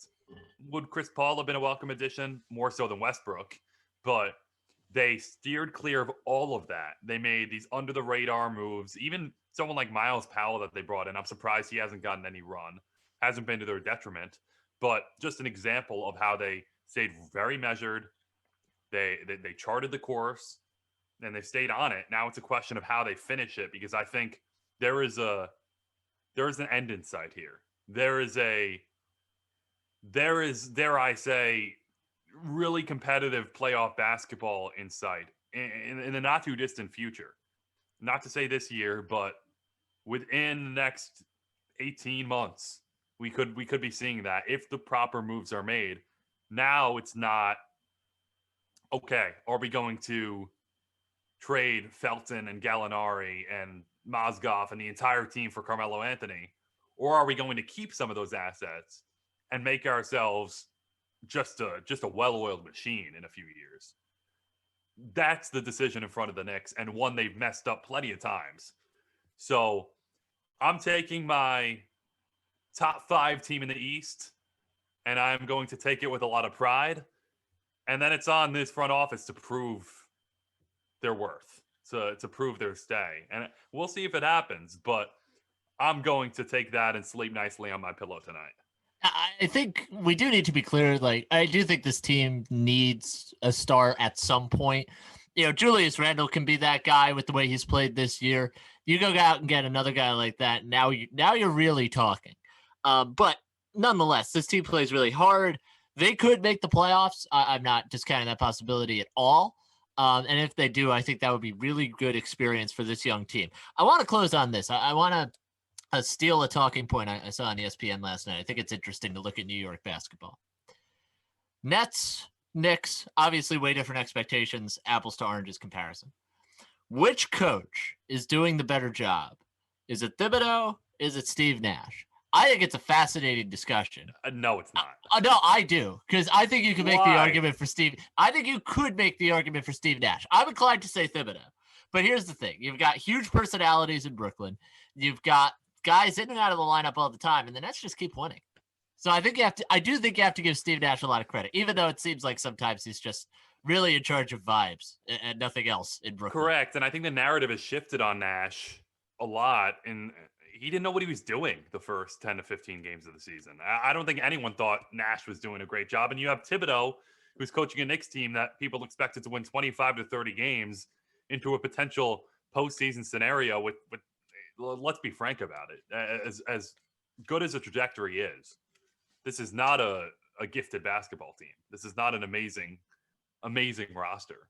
And Thibodeau is getting it done, and he's bringing the Knicks back to life. I don't think it's a conversation. Steve Nash can have his wins, and hopefully when all 3 stars are together at the end of the season, he can figure out a way to coach them to a championship. I have my doubts. I do. But maybe he can, and we'll commend him if he does. But I can't compare him to Tibbs. Look at what the Knicks are doing. I think that is an inherent edge given what the Knicks have been. I mean, lowest payroll in the league, all that stuff that comes with it. You're playing Elfrid Payton big minutes. Nothing against Elfrid Payton, but my God, you can't. Yeah, I tend to agree.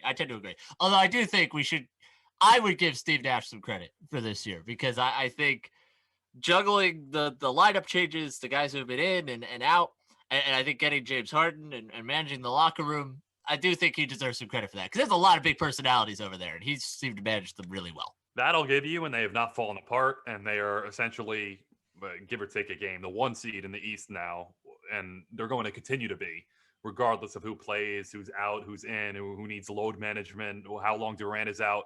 That's going to continue to be the case. So some credit there to Steve Nash. Take Tibbs, credit to Nash. A lot more headlines to get into involving the NBA. On the same token, talked about Julius Randle, his all-star appearance, going to discuss more of the ramifications beyond that. Nick DeLuca bringing us the goods in just a few minutes. Michael K in 20 minutes. You're listening to One on One.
WFUV is the flagship station of Fordham Athletics. Keep it locked right here on 90.7 FM, WFUV.org, and WFUVSports.org to catch every Fordham basketball game this year.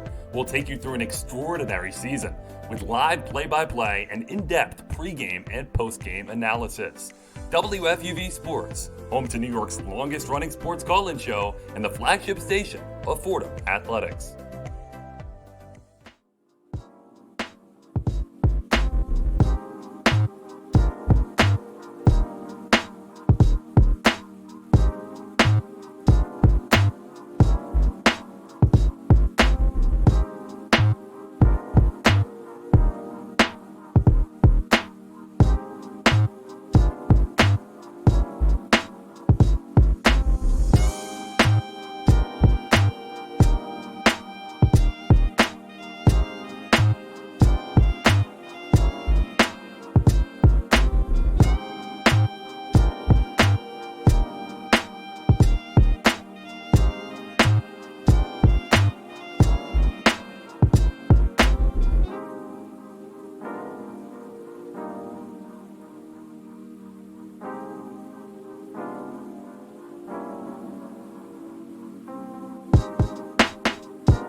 Here on One-on-One, New York's longest-running sports call-in show. Nick DeLuca here with you with some more headlines. By the way, guys, it's Thibodeau who is the guy who's going to be the coach of the year. I'm sorry, Jimmy, but as impressive as Steve Nash has been, I'll give you that, because I don't think it's as easy as everyone makes it out to be in terms of managing all of those personalities. The Knicks were supposed to win 25 games, so I'm giving Tom the nod. They're really impressed with what the Knicks have done. Speaking of the Knicks, we got to get into some appearances in All-Star Weekend, which is not something we've seen recently. Julius Randle having a career year, named to the NBA All-Star team on Tuesday night as a reserve, giving the Knicks their first All-Star appearance since Kristaps Porzingis during the 2017-18 season. 26-year-old's first All-Star selection, on pace for career highs in points, rebounds, and assists, and is just the best player on a Knicks team making a push for the playoffs for the first time since 2012-13. The Knicks have an all-star for the first time in 3 years, but Randle may not be the only one in orange and blue participating in the all-star festivities. Rookie Obi Toppin is likely to take part in the slam dunk contest, which has been switched this year to halftime of the March 7th All-Star game due to COVID-19 restrictions. Toppin said he has not heard anything yet, but would love to participate. Two Knicks potentially involved in a less than normal All-Star weekend, guys. Great about Toppin. I look forward to seeing him put on a show, because for how little he's actually factored into the rotation and really making an impact. Yeah, and that's no knock on him. Hopefully he develops. His dunks have been thunderous. They have been Dayton-esque. They have been Obi Toppin as advertised type slams. So I'm looking forward to that. To circle back to Randle for a moment, Jimmy, I was thinking about this before. It jogged my mind during our conversation about the Knicks and where they're headed. What's the read on Randle now? Because he is a legitimate star this season. It's a remarkable story how he really transformed himself and really put pedal to metal in camp this year and said, I'm going to come in shape. I'm going to really dedicate myself to Thibodeau and what he wants and just transform myself into what I know I can be. The thing I wonder about is, for a while, the perception with Randle was, okay, he's on that 3-year deal, pretty big money, but he'll be flipped at some point because there's going to be a team that needs a Julius Randle, and the Knicks will collect their assets and continue to build. Now, is he a centerpiece? Is he a guy who is heading that lethal team we're talking about in a couple of years? Is he one of the pillars of a team like that? Or is he a guy who's still, with his value as high as it's ever been, a guy who gets flipped for greener pastures? I think it's a real question. It's a tough question to ask. I think he could be a centerpiece because even if the Knicks go out and get a star, and let's say it's Bradley Beal playing next to Julius Randle, the way Julius Randle plays, he doesn't necessarily need the ball to do a lot of the stuff he does. He's a decent shooter. He's a very good rebounder. He's a good passer, but he doesn't do so in what is necessarily a ball dominant fashion. So I think he could be. I really do believe that. Does he put up the numbers like we've seen this year, just off the charts great? That I don't know. But do I think he could be, kind of a franchise cornerstone here where we're looking at Julius Randle and saying, wow, he's a number 1 or number 2 on a low-end playoff type team? Yeah, I do think so. And maybe I'm overreacting to what we've seen so far this season. I think I'd be justified in doing so. But I really do believe that this is a guy who you can maybe not build your entire franchise around, but he could be one of the centerpieces on a really solid team. Now, dare I say, Nick, he gets flipped for a Beal or a star of that caliber. It's tough to say right now because he's here to stay for this year. He's been phenomenal, and it's really hit on a personal note for Knicks fans because they haven't seen this caliber of basketball in a while and this level of commitment from their team. I don't know. Could a team come knocking that could really put you over the hump and they ask for Julius Randle and that's part of the package? I could see that, and that might be a decision the Knicks need to make, and one of the tough decisions that they need to make to get themselves into that position. There's an argument to be made that now is the perfect time to move on from Julius Randle and trade him because his value is likely never going to be higher. And it's a career year for a reason, career year in points, rebounds, and assists. And that's the highest value you're ever going to sell. There's something to be said for, buying low and selling high, in this case with Julius Randle. But I'm tending to agree with you guys in saying that I just don't see them moving on from him at this point, just with how well he's played. And it's difficult because you always have to take into consideration where this team is and the way they operate and really the fan base too. I just don't think that you can sell as the Knicks where that's important. If you're pick whatever team you want, the Charlotte Hornets, you can kind of do whatever you want because what's the following down there, for example? But when you are the Knicks and you have struggled for so long to try and be relevant in the NBA, and then, we're on track, we're headed in the right direction, and then, okay, well, our best player, the guy who's our first All-Star in 3 years, we're going to move on from, we're going to trade him for whatever else we think we can get. I just think that's a really difficult sell to your fan base, one. And two, it's not like it's the NFL where you feel like you're going to get equal return. Very rarely when you are trading a star, are you ever winning that deal from the team that's trading the star? And you can argue whether Julius Randle is a star or not. But the point is, what are they getting back for him that is going to make sense? They've got the money to pay him perhaps at a higher rate than they are right now going forward. And I think he's someone who you can help build around, especially Jimmy. I think it's a great point that he's not a ball dominant player. So if you go out and you make a move for whomever it is, whether it be in free agency or make a trade for Bradley Beal, for example, he is someone who will coexist with both of those guys really nicely. And I just don't see how you could move on from him. But the sentiment is right. That was always, you're going to flip him because he's not a permanent piece of this team. I think he's played his way into being a permanent part of this team. And that's a change from what it was a season ago. Randle, the fact we're calling him a good passer is actually phenomenal considering what we saw a season ago. It seemed he was always getting stuck up in trying to make whatever he was doing happen. And now he's a centerpiece. He's a focal point of the team. Could he be a second piece on a really good Eastern Conference playoff team? I think so. I see him more as the number 2 if the Knicks are going to be really good to whatever that ends up being, and that's fine. But you're right. You probably can't get away with moving him right now. Maybe in a year and a half, we're having a different conversation. But I do think you can view him as a building block, not the building block, but a building block moving forward. No, you have to get somebody else. You can't just say, all right, we've got Julius Randle, we're all set. I mean, that's evidence right now. I mean, they are having the best season they've had in a long time, but let's not overstate it, where what is it, 6th seed right now? They're not a bona fide contender in the East right now, and Julius Randle is their best player. So there's certainly work to be done. I agree with you guys there.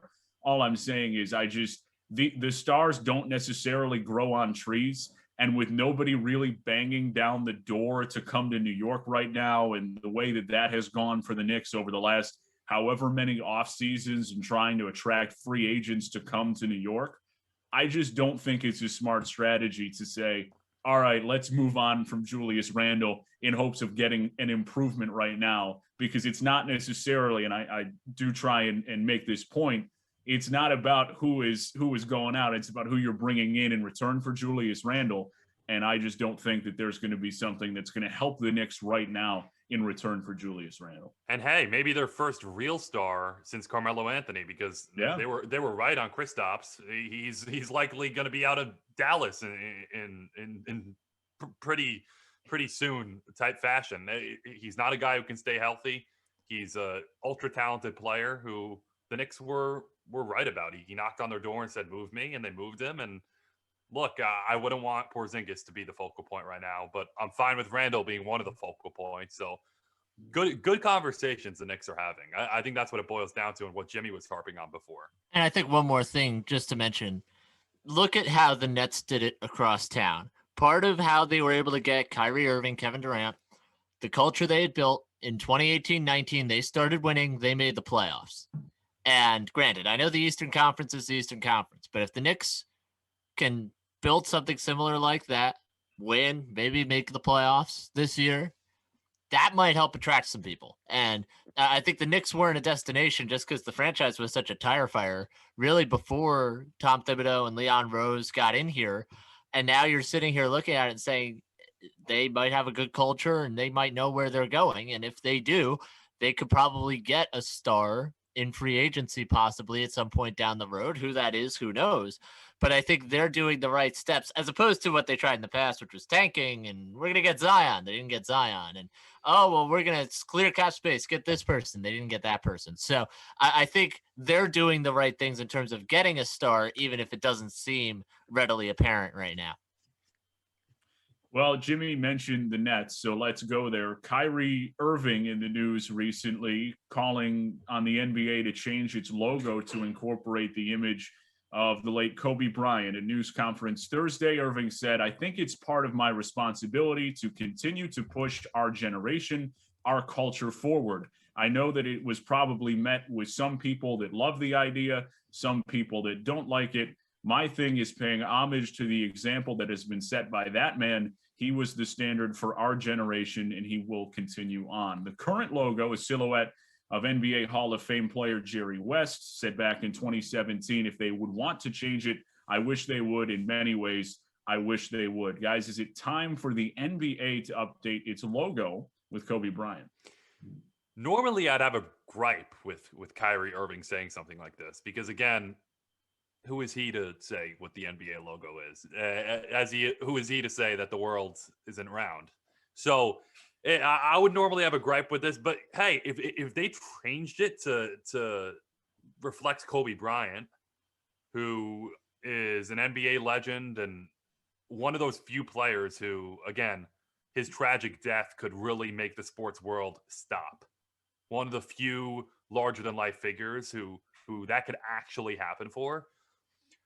I can't have a gripe with that. If they changed it to Kobe Bryant, I would not view that as anything outrageous or anything that isn't indicative of the league and what it is and what it's been and what it stands for. So that's where I don't have an issue with it. Now, are you moving the league forward by changing it away from Jerry West?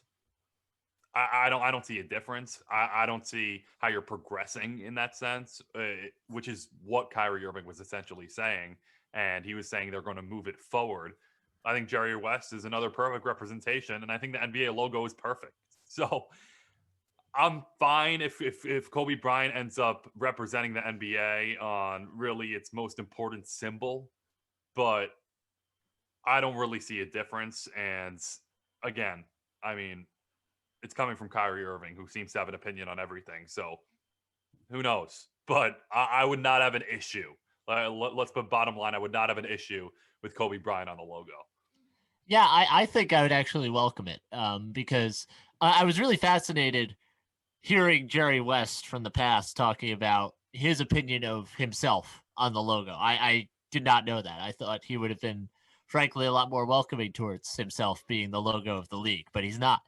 And I think that would be a really cool way to honor the life of somebody who I think inspired a lot of people to play basketball, particularly coming up in our generation. We grew up watching Kobe Bryant. So I think it would be really cool. I think there's a rising tide of players who want to see it happen. I think Kyrie Irving's kind of the spokesman for that. But I think it'd be cool. I would welcome it. I think I do have one request. If they do change it, I want it to be that fall away Kobe Bryant shot. That type of silhouette I think would be really nice. Hanging in the air. Right in the center of the logo. Yeah, that would be just right. So I would be in favor of it. I would welcome it. I like the idea from Kyrie Irving. I will say that the Photoshop he shared, I don't know if I would take that exact picture of it because it seems kind of similar to the Jerry West Photoshop the first time I saw it. But yeah, I would be in favor of it. Although I will say, I was looking at the MLB logo because it's sort of the same idea where it's a silhouette of a player, and I was trying to figure out, who is that a silhouette of? And there was a lot of common belief at one time that it was Harmon Killebrew. It was not based on Harmon Killebrew. It wasn't really based on anyone. I think it's a stick figure. Yeah, they based it off of several players who they will never say who. So to me, who it is, maybe not as important, but I think in a way to honor Kobe Bryant, I think that would be really cool. Let me ask, not to say Kobe Bryant wouldn't be the perfect representative. If we want standing power for this logo, and that's really what I think it should be, you shouldn't be changing your league logo whenever you see fit. Shouldn't it be Michael Jordan? I mean, why not pay respect to the greatest ever play and the guy who, regardless of the whole LeBron debate, regardless of what comes in the future, Michael Jordan will always be Michael Jordan. Yeah, So, I think that's fair. Yeah.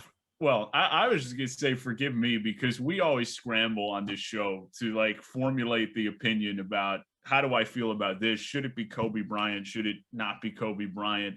And is it bad for me to say that I don't really care? All I'm saying is that it can be Kobe. And if if people feel like that's a nice way to honor him, great. I'm not taking anything away from that. And if they feel like that is strongly honoring him, then go for it. I'm not here to rain on your parade. But I'm not here to disrespect you, Nick. You posed the question. If I say immediately I don't care, we move on to the next topic. So I'm just saying. That's all I'm with. I'm just saying. I'm at a point where it's like I don't know how much it matters. I feel like this situation is being a little bit overblown, and we'll move on to the next topic in a moment. I don't think Kyrie even cares that much.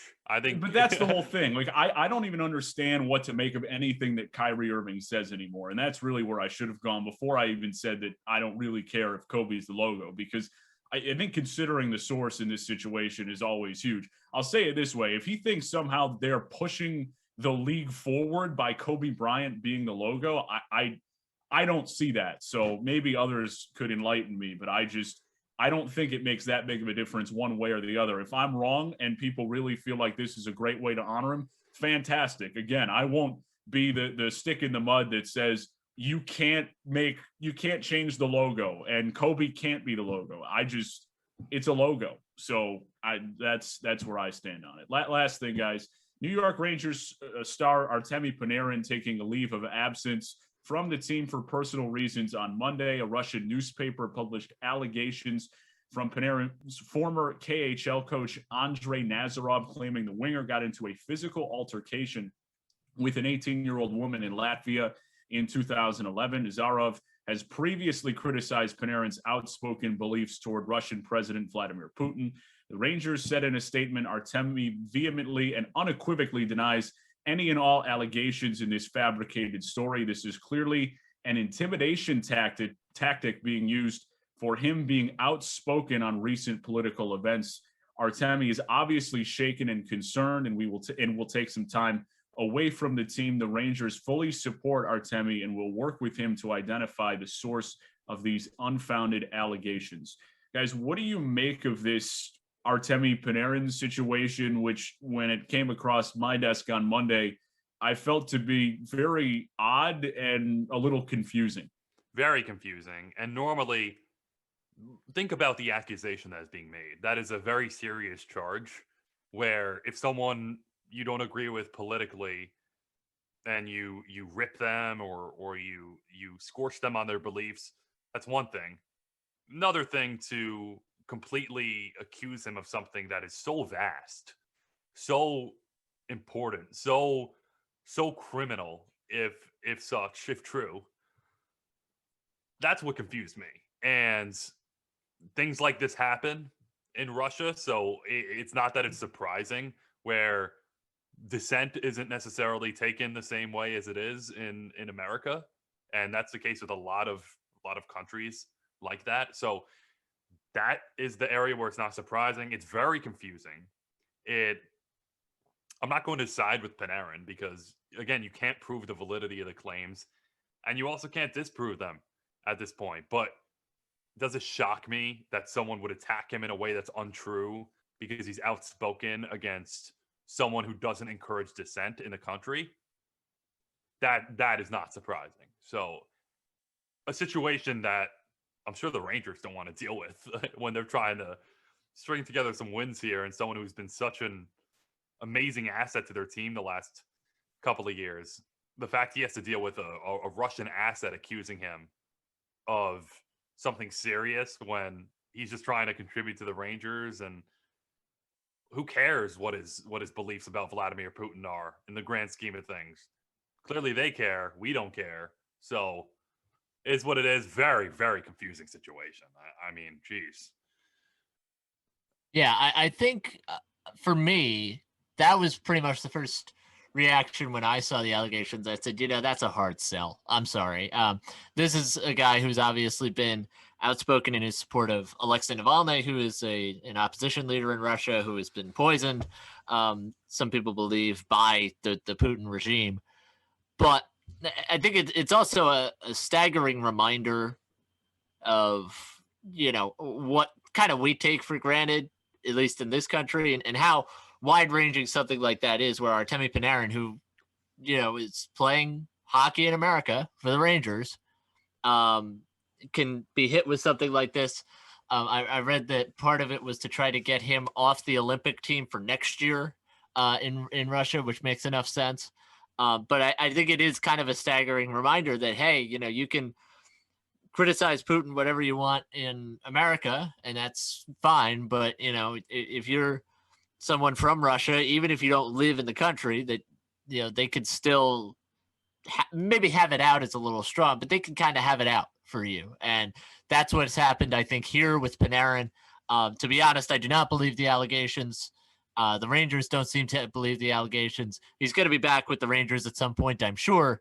But it is kind of staggering to think about just how much influence the Russian regime, if you will, has over a guy like this. It's really hard to believe the allegations, especially when all these things fit together so neatly, in the sense that you oppose a leader who's known to take action against people who have any form of dissent. And Jimmy, I think you hit on a good point. We believe in America that, things are going oh so wrong when there's some sort of extreme political event or political disagreement. You're allowed to have it. That's the bottom line. And no one, at least unless you put it on, you take the onus on yourself to go and induce violence.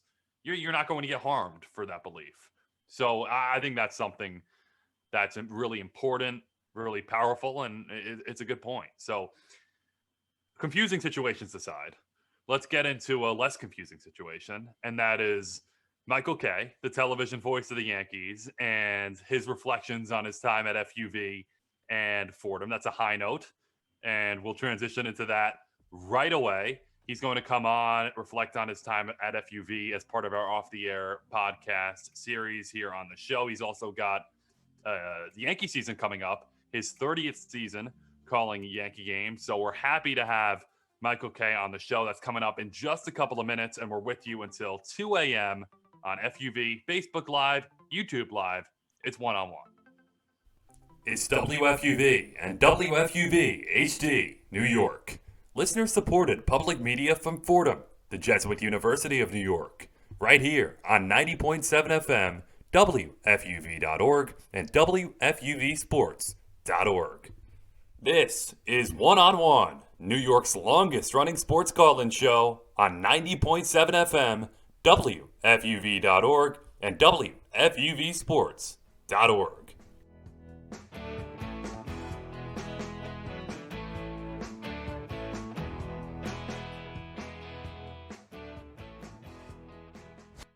Edition of Off the Air, the legacy of WFUV Sports. On this episode, we're pleased to have the television voice of the New York Yankees, the host of the Michael Kay Show on 98.7 ESPN and the Yes Network. Michael Kay, Fordham class of 1982. Michael, appreciate you being here. You got it, guys. My pleasure. So, Michael, let's start with your roots in the Bronx and Fordham. When did it creep into your mind that sports broadcasting was where you wanted to be in your life? Well, probably crept in when I started to get afraid of being hit by a pitch. I wanted to be involved with the Yankees in some way. And, when you're a young kid, you want to play for the Yankees. And I just knew that I couldn't. I was a very rational young man, let's put it that way. So at the age of 9, I said, well, I'm not going to play for them. So now I want to be their announcer. Obviously a pie in the sky kind of dream, but that's when it first entered my thought process that's what I want to do. And, all these years later, here I am, I'm about to start my 30th year doing it. So it's kind of amazing. And Michael, when you think about that, your sister Debbie ended up going to Fordham. Did that make it an easy transition for you, knowing what you wanted to do, that Fordham was going to be the spot for you to continue growing and searching for your career? Andrew, I'll tell you what, that was like the biggest thing. Debbie paved the way for me in high school. I went to Bronx Science right after she did. And then when she went to Fordham, I got a chance to see Fordham when I would, go visit her. So it was a place that I liked. I knew that FUV existed. And the funny part is that when I was a freshman and she was a senior, I would sleep in my car between classes. I was a commuter. I didn't really socialize that much. I was kind of shy. And she kind of just dragged me out of the car one day. And she said, you know what? You want to be a broadcaster, you just go up to WFUV. So she kind of pushed me a little bit. If she wasn't there, I don't know if I would have had the gumption to do it. She brought me to the first I started writing for the Ram, and then she brought me to FUV, and I became a part of FUV, and I never looked back. You're at FUV, and you're looking to forge your path, and then you run into one Mike Breen, and the story. He ran into me. Okay, so with that being said, what do you recall about that interaction? Well, it's funny because I was a year ahead of him because I had skipped a grade. So we're the same age, but I skipped 8th grade. I went from 7th to 9th. And I was just at FUV, and I was already comfortable there. And, the way he tells it, he was very uncomfortable. He just didn't feel like he fit. And, I think he unfairly gives me credit for, making him feel comfortable there. But he walked into the station one day when it was on the 3rd floor of Keating Hall, and I was having this dramatic argument with a young lady, how I was saying I know she wanted to date me, and why can't she just admit it? And it was all kind of tongue in cheek. And the way Mike tells it, that he saw this and said, this guy's really secure. I want to, he looks like a guy that would be fun to hang out with. So he introduced himself to me, and then I introduced him to all of my friends, and all of a sudden he felt comfortable rather than trying to fit in with people that he didn't know. And as they say, the rest is history for him. You have that, and that story. Girl never dated me, by the way. Never dated me. You have that story sitting down with Mike and dreaming about what could be. You as the voice of the Yankees, Mike as the voice of the Knicks. All these years later, how impactful has that relationship, that friendship been to you? You know what?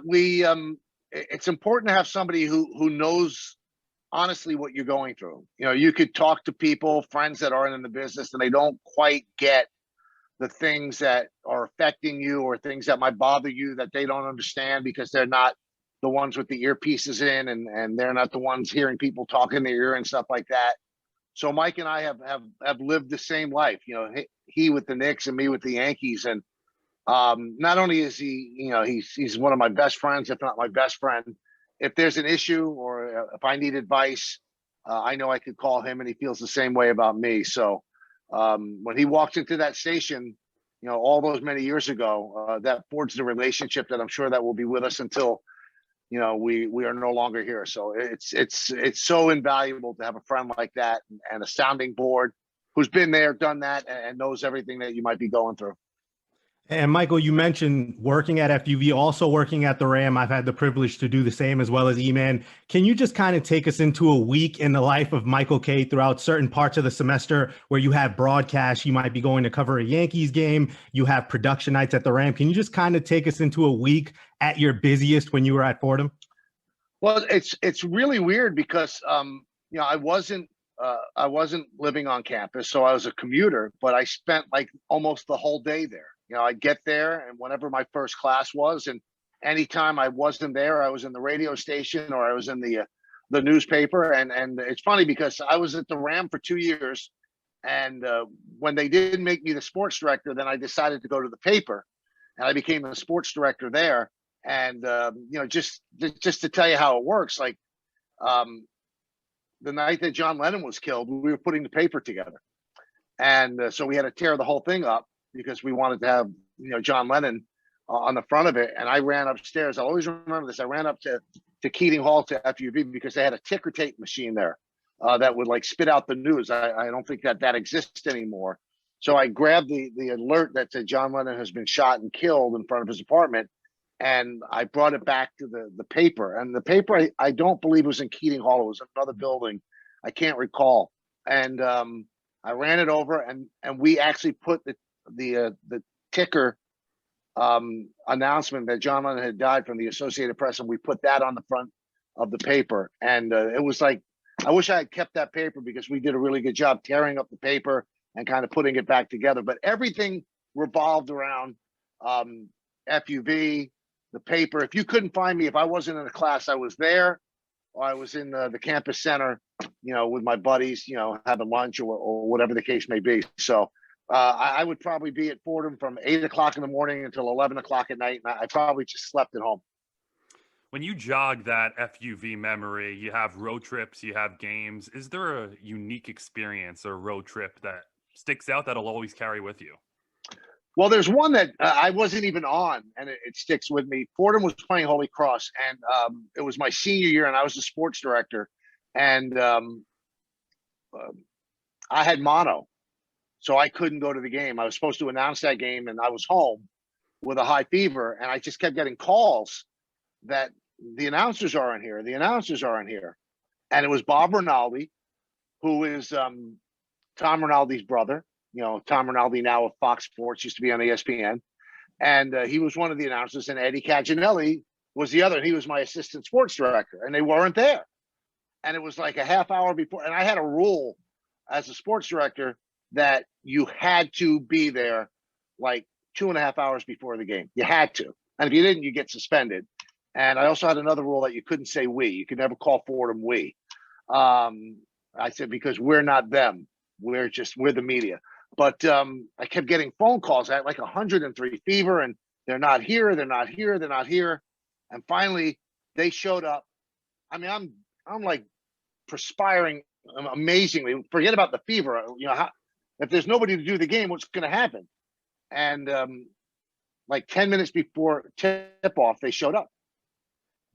And at halftime, I got them on the phone. I said, what happened? Well, Holy Cross is in Worcester. Well, Bob works for the U.S. Treasury right now, so he's a pretty smart guy. He goes, I'm driving, and we didn't see any sign for Worcester. He said, finally, I pulled over, and the guy said, you passed it an hour and a half ago. I said, well, how did you miss the sign? And he goes, I thought it was spelled W-O-O-S-T-R, but Worcester spelled W-O-R-C-E-S-T-R. He didn't know how to spell the place that he had to go, so he almost missed the game. So that's something that will always stick with me. And another one is when we all did, we went to Notre Dame to do the game. And, we traveled with the team, the announcers that were going to do the game. And then, but all of our buddies came, and they all drove. and Mike Breen drove. He wasn't on the broadcast.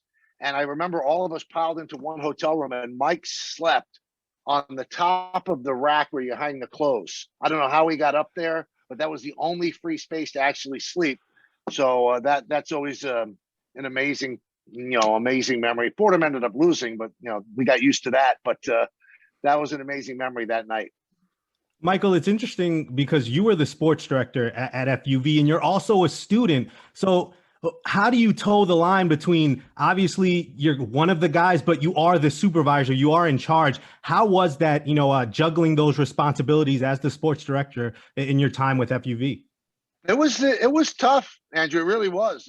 It was like the sort of deal where a guy who becomes a manager that had been a teammate for so long, I was still their friend, but they understood. They made it very, very easy. The thing that was difficult was that being a sports director back then was like a full-time job, where you had to order the telephone lines to broadcast on the road. You had to put together the travel. You had to put together the schedules. It was all, the sports director. And it wasn't a position where you even got credit. You didn't get school credit. And I believe that now you get a little bit of a stipend too. That was not the case back then, where everything was done, for the experience. And then you had, a full load of classes as well. So it was like having, 2.5 full-time jobs. Classes a job, FUV was a job, and then the paper, which I think it came out once a week. That wasn't a full-time job, but it certainly was a responsibility for sure. But in terms of like being the quote unquote boss of your friends, they made it easy. They understood. I wasn't one of these hard edge guys. I just made up the schedule. That's when they sucked up, because they wanted to do games. So when I made up the schedule, they all of a sudden, buying me beers at the Ramskeller and stuff like that. But it worked out. We're still friends, so I didn't mess it up that bad. So you're the sports director at FUV, then you go on to write for the Daily News and the Post. How did those professional relationships you forged at FUV pay dividends earlier in your career? Well, one of the main reasons I got the job at the Post was we weren't able to get a lot of credentials to the major sports back then. And I worked at it, and I'd get an occasional Knick game, get an occasional Yankee game, but not like a full pass or anything like that. So you had to really make the most of it. And the times that I went to the Knick game, I was a big reader of the New York Post back then. And I just introduced myself to Peter Vesey, and I somehow convinced him to come on to one-on-one, which was on 11 to 2 in the morning, 11 at night to 2 in the morning on Sundays at that point. And he said the only way he would do, he didn't want to do 3 hours on the phone, but I had to pick him up. He lived in Stuyvesant Town in Manhattan, and I had to make sure that he had a cherry pie. So in my senior year, we must have had him on 3 times. I mean, just think about that, having like preeminent, he's a Hall of Famer now, come up to the studios and sit there and take phone calls and take questions from people. And I just forged a relationship. I like him, he liked me. And so when I graduated from Fordham, I was not ready to be on the air by any stretch of the imagination. I had a really thick Bronx accent. And so I sent out resumes to newspapers. And my uncle Danny, the late actor Danny Aiello, knew somebody at the Post. So they looked at, my resume because he told them to, but they didn't really act on it. But I knew that they had it. So I just called up Peter Vesey and I said, Peter, can you just tell me exactly what's going on, just so I could move on from hoping that I'm going to get this job? And he called up the sports director at the time. He said, listen, don't jerk this kid around. Either you have something for him or you don't. Just don't jerk him around. And the next day they called me in for an interview, and I was hired to be a clerk, get people coffee and get people lunch, file pictures, do all the racing agate and stuff like that. And I turned that into like writing on my own time, where I was off the clock. So I think my shift was like from maybe 10 in the morning until 6 o'clock at night. And so I figured, if they didn't have a game covered, I'd volunteer to do a college game.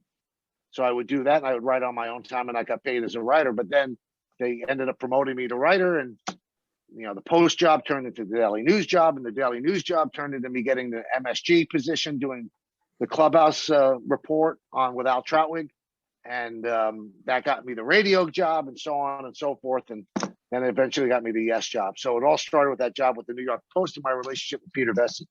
And Michael, you talk about those occasional times where you would get credentials to professional games. A lot of college radio stations don't even have that opportunity at all. So for you, how vital was it for you to be in that atmosphere, to be in a locker room, to introduce yourself to reporters and transitioning from college to your career? How vital was it just getting those opportunities in the first place? It was gigantic because it's not like you're getting, credentials to a small college situation. You're seeing the big time at work, and more than even like meeting people. Although meeting Peter Vesey and introducing myself turned out to be a life-changing thing, but just to see the work that went into it, the seriousness of it, and how people comported themselves, and how you interviewed athletes. I did a lot of watching, a lot of observing, so that when I was in that situation as a professional, you envision yourself that way, and how I would want to be acting and how I would want to be treated and how I would want to treat athletes. So I think it's invaluable, especially when you're at the level in New York and you get to see how it's done at Madison Square Garden and Yankee Stadium. And at the time, Shea Stadium, that was big. I mean, experience is so important, so that the first time you're thrown in there as a professional, it's not doing a belly flop into the pool. You've already been in there. You've swum a couple of laps. So it was invaluable. Setting that goal at 9 years old to be the voice of the Yankees, and then you just mentioned those steps you took along the way to get there. When you map it out when you're young, you have the dream path of getting to that position. How did your path differ in any way? Were there any roadblocks or surprises along the way? It wasn't even close. I mean, when you're 9 years old, you have no idea. I mean, I want to be the Yankee announcer. You don't know how you're supposed to become a Yankee announcer. That's your stupid dream. And when young people ask me, advice, I mean, my way was so funky and so different.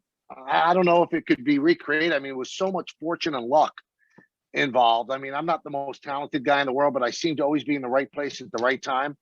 And, the radio job. I mean, I had probably given up on being the Yankee announcer. I figured, okay, being the Yankee beat writer for the New York Post and the Daily News was what I was going to be. And then, you start to map in your head, well, if you don't become an announcer, maybe you become a columnist, and you could be a Mike Lupica or a Dick Young. And then, John Sterling's partner on the radio quit. Didn't like him. They hated each other. Joe Angel hated each other. And he didn't have a partner. And then they tried out all these people, 500 people, 5,000 people. And I don't know how I got the job. I ended up getting the job. I tried out, and they had seen my work on MSG, because it's funny how everything ties together, guys. It's like when I did one-on-one, there was a guy who went to Marist who listened to one-on-one. I mean, this was before FAN, and he loved it. And he loved everybody on it. And he said to himself, if I ever get in a position, I'm going to hire these guys. He just loved listening to us. That guy was Mike McCarthy, who became the president of the MSG network. I mean, just think about how lucky that is. And he was there when I was at the Daily News and the MSG getting the Yankee rights. And I pitched to him, you know what? Television is the medium of immediacy. And you guys are always a day behind on all the stories. You read the newspapers and you react to that. You guys should have a reporter in the clubhouse, and that person should break the story on your air, rather than you reacting to a story that was broken in the newspapers. The newspapers can't be immediate. You guys can. You're alive. And he bought it because he had known me from one-on-one. And so I became the title of my segment without traveling was Tomorrow's News Today. So I still had the Daily News, but I brought a notepad into the clubhouse, and I wrote everything down, and then I would read the quotes to Al. And then I would write the story for the Daily News. The only thing I told them that I wouldn't break an exclusive, because the Daily News obviously was paying me more money, and that was my primary employer. But because I was on MSG, that allowed people to think maybe he could do radio. That's how I got to be asked to try out for the radio gig. And then I kept doing that while I was on radio. I kept being the MSG reporter, which is what Meredith Marakovitz does for us now on Yes. And John Filippelli, who I didn't know from Adam and didn't know me from Adam, when he was starting the Yes Network, wanted a young guy to be the play-by-play guy. And at that point, I guess I was 40. And he had seen me on MSG and thought I had a good presence about me, and then wanted me to be the play-by-play guy. Again, every domino fell the exact perfect way. So when I sat, there's no way as the 9-year-old that I even knew the MSG network would have existed.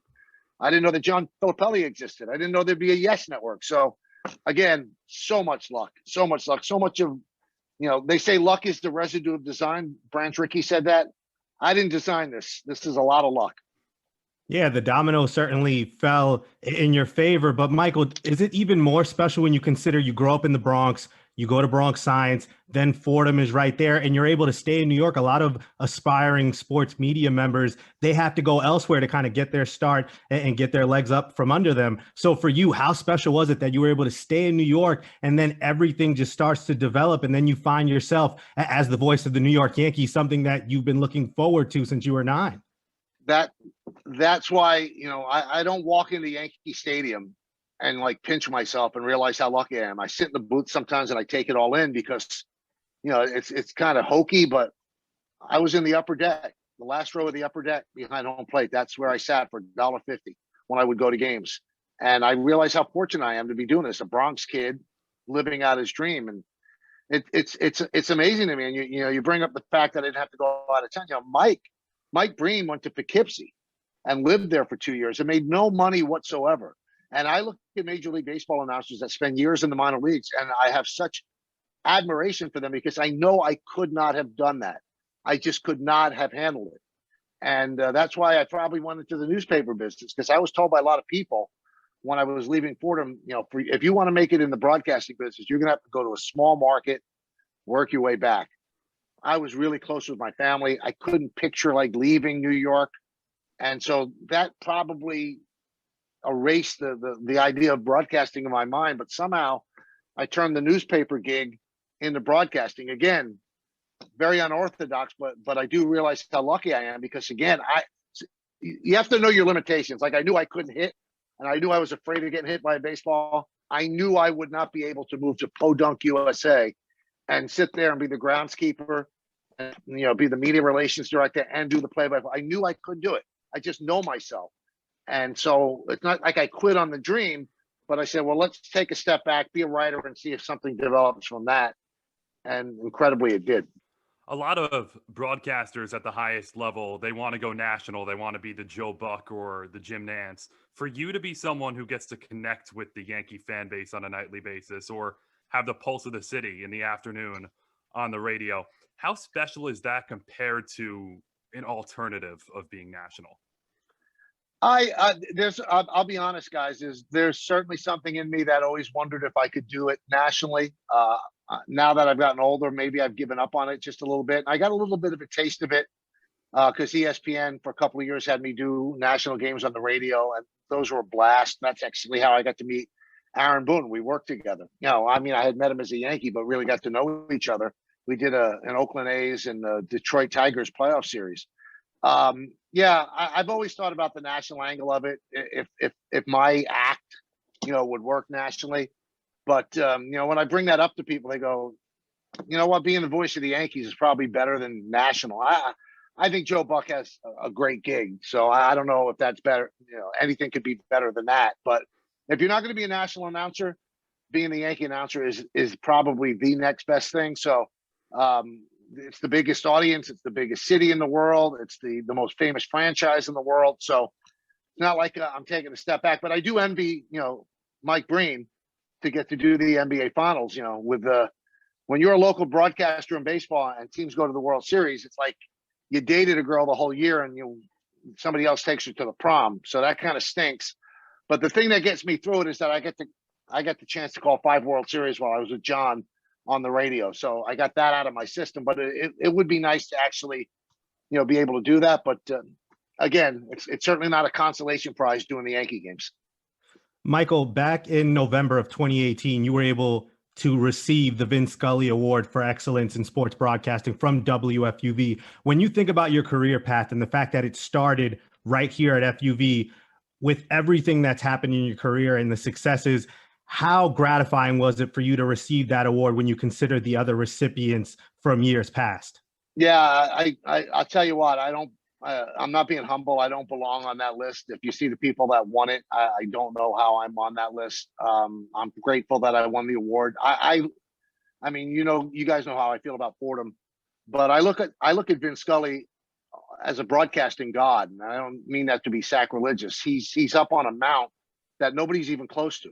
I mean, there's no Mount Rushmore of baseball broadcasters. There's one guy, and that's Vin Scully. Every other guy, all the legends, they're at a level below. I mean, for that guy to do what he did into his 90s, I think it was 67 years with the Dodgers, is just amazing. And the best part of getting that award was getting that phone call from him welcoming to the club. I mean, that was the words he used. And then at the event at Lincoln Center, the video that he sent along, that's a career highlight. I mean, that's probably a bigger deal than going into the Baseball Hall of Fame, which is not going to happen. But that's just an amazing, amazing honor to be on a list of people that are so magnificent in their talent level. And then the name of the award is a guy that I look up to as a godlike figure in our business. I'll never forget it. Never forget it. It was awesome. Michael, we really appreciate you taking a few minutes to join us and enjoy this next season of Yankee baseball. Looking forward to it. I hope it's normal. Hope we get fans in the stands. That would be really great. Thanks, guys. Thank you, Michael.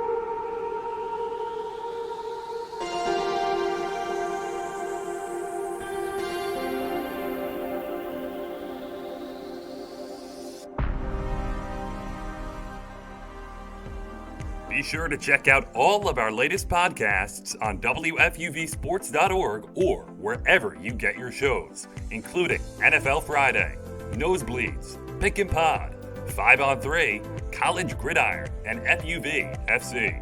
Also, our newest edition, Off the Air, diving into the station's legacy with its most prominent alumni.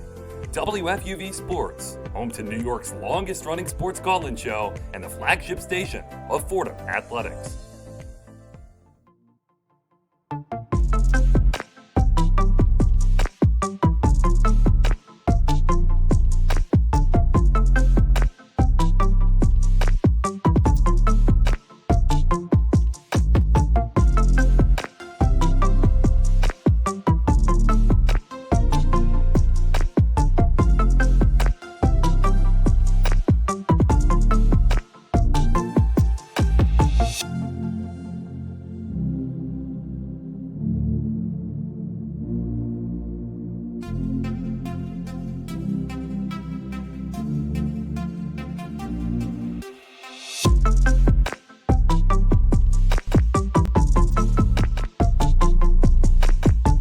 Back to one-on-one, final 25 minutes of the show on this Sunday morning, but we're going to save the best for last because we all enjoy this segment. We all love when you have a decisive choice to make. We all love previewing Major League Baseball. We have spring training action, actual baseball happening today. So that only makes it more appropriate. So Nick, Jimmy, we have the full band together for boom or bust. And we're going to start with the New York Yankees. We're going to divide this into two segments, and then we'll basically get you everything you need to know in terms of the suspects entering this season. The obvious suspects. Let's start at the top. Aaron Judge, Giancarlo Stanton. I'm going to start with Judge. Boom or bust on Aaron Judge. And I really view this in the lens of, is this guy going to stay on the field and prove that he is worthy of a long-term commitment? Because we are entering the territory where 2023 is around the corner. It's crazy to say it, but it is. And Aaron Judge seemed like a shoo-in for a long-term commitment that would make him a Yankee for life. But Another injury-plagued season last year, got back in time for the playoffs. He hasn't played a full season, and by full season, we mean 140-ish plus games since his rookie year, where he hit 50-plus home runs and set records and took the league by storm. Even got hurt in 2016 when he first came up. So it's safe to say, beyond the ones that were out of his control, an injury-prone player. I am going boom on Aaron Judge this season. Gentlemen, he is going to have a 130-plus game season, which is, again, not a lot in an 162-game season. It's not durable by any stretch, but it will allow him a lane to hit 40 to 45 home runs and win an MVP potentially. Show what he's made of. He is a Gold Glove right fielder. You see it with the WAR year in and year out. When he can stay on the field for 100-plus games, he's going to give you 5.5, 6 wins. So I'm going boom on Aaron Judge. I think the strength and conditioning, whatever they got done this offseason, is going to work. He plays 130 games or so, and he's Aaron Judge. I'm going to bust on this one. I've really been going back and forth the entire time you were talking, so forgive me. But I think I'm going to bust in the sense that he's going to play 130 games. I think when he's on the field, he will be good. We've seen that. I don't think that's necessarily a dispute. But again, it's a matter of being on the field. And really, since his rookie year, as you said, Emmanuel, he has not shown the ability to do that. 2018 was kind of a freak thing. He gets hit on the hand. That's one thing, of course. But I still have a lot of concerns about his ability to stay out there, be healthy, and in turn, provide the production that he's capable of over a 130 or 140 game stretch. So I am going to call a bust on this one. I don't think Aaron Judge plays 130 games. He'll be good when he's in the lineup. Don't get me wrong. But I am a little bit more bearish on just how much he's actually going to play. So I'm going to bust. It's been a struggle for Aaron Judge. There's no doubt in the staying healthy department. And it's something that I know the Yankees have invested a lot in going back to last year, overhauling their entire strength and conditioning department. And the results perhaps in year one were not great, but I'll give them a little bit of a pass because of 2020. And if you think that they were able to implement what they wanted to implement, I just don't think that's the case. So everybody was going to get hurt with the way that 2020 was constructed. So I'll give him a pass on that one. I'm inclined to say boom for Aaron Judge. I think that I'm thinking that what the Yankees have put in place are going to have a positive effect on the players that they have going forward. And we're going to get to Giancarlo Stanton in a moment here as well. But I think that Judge is going to be able to stay healthy. As you said, Emmanuel, I think he'll be able to play the 130 games. And I think the Yankees are going to take more care of making sure that Aaron Judge is good to go in the health department going forward. If that means maybe DHing him a little bit more than they otherwise would. And I think that that's going to be the case for the most part with Giancarlo Stanton this year as well. But I'm inclined to think this is going to be a good year for Judge, who is also not going to come off of a wear and tear of 162 last year.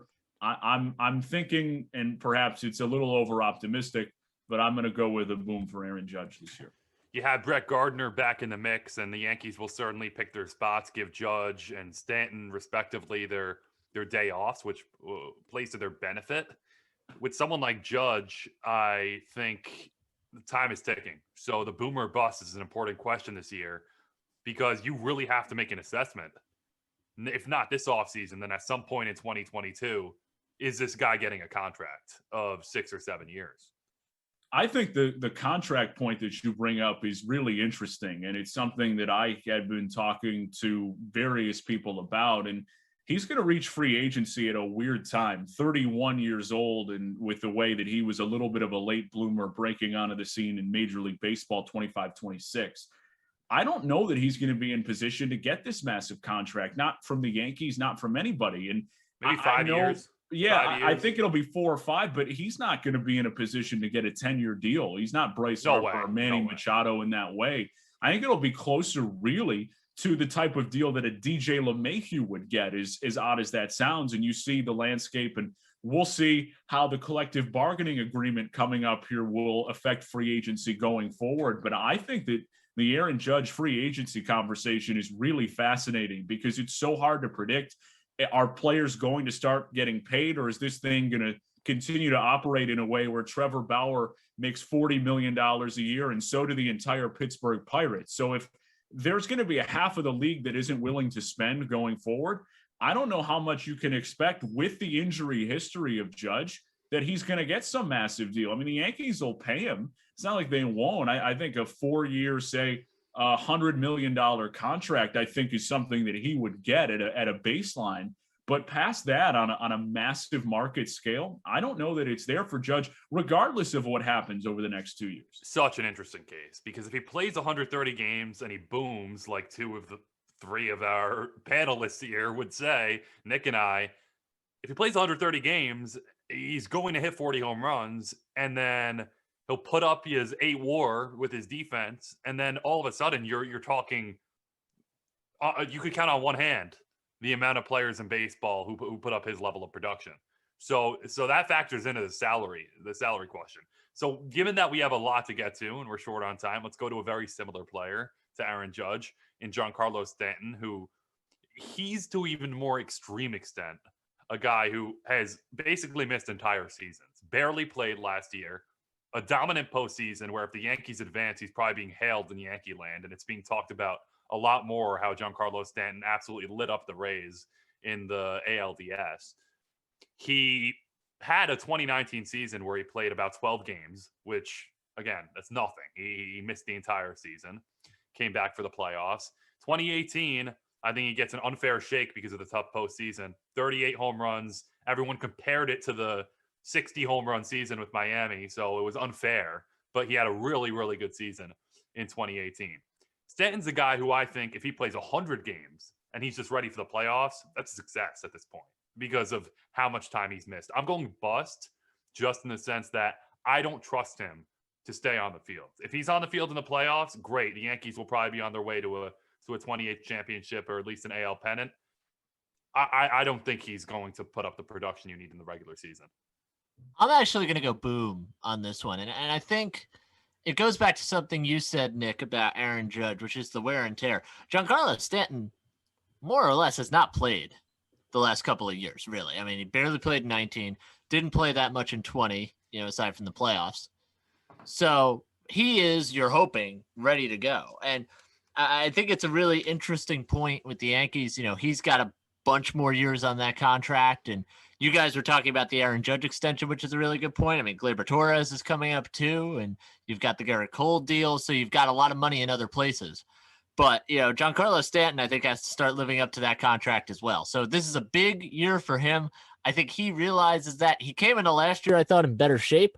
And I think if he can carry that into 2021 without the wear and tear, really, from the last couple of years, I think he could set himself up for a really good year. I don't think he's going to play the full 162 or close to that.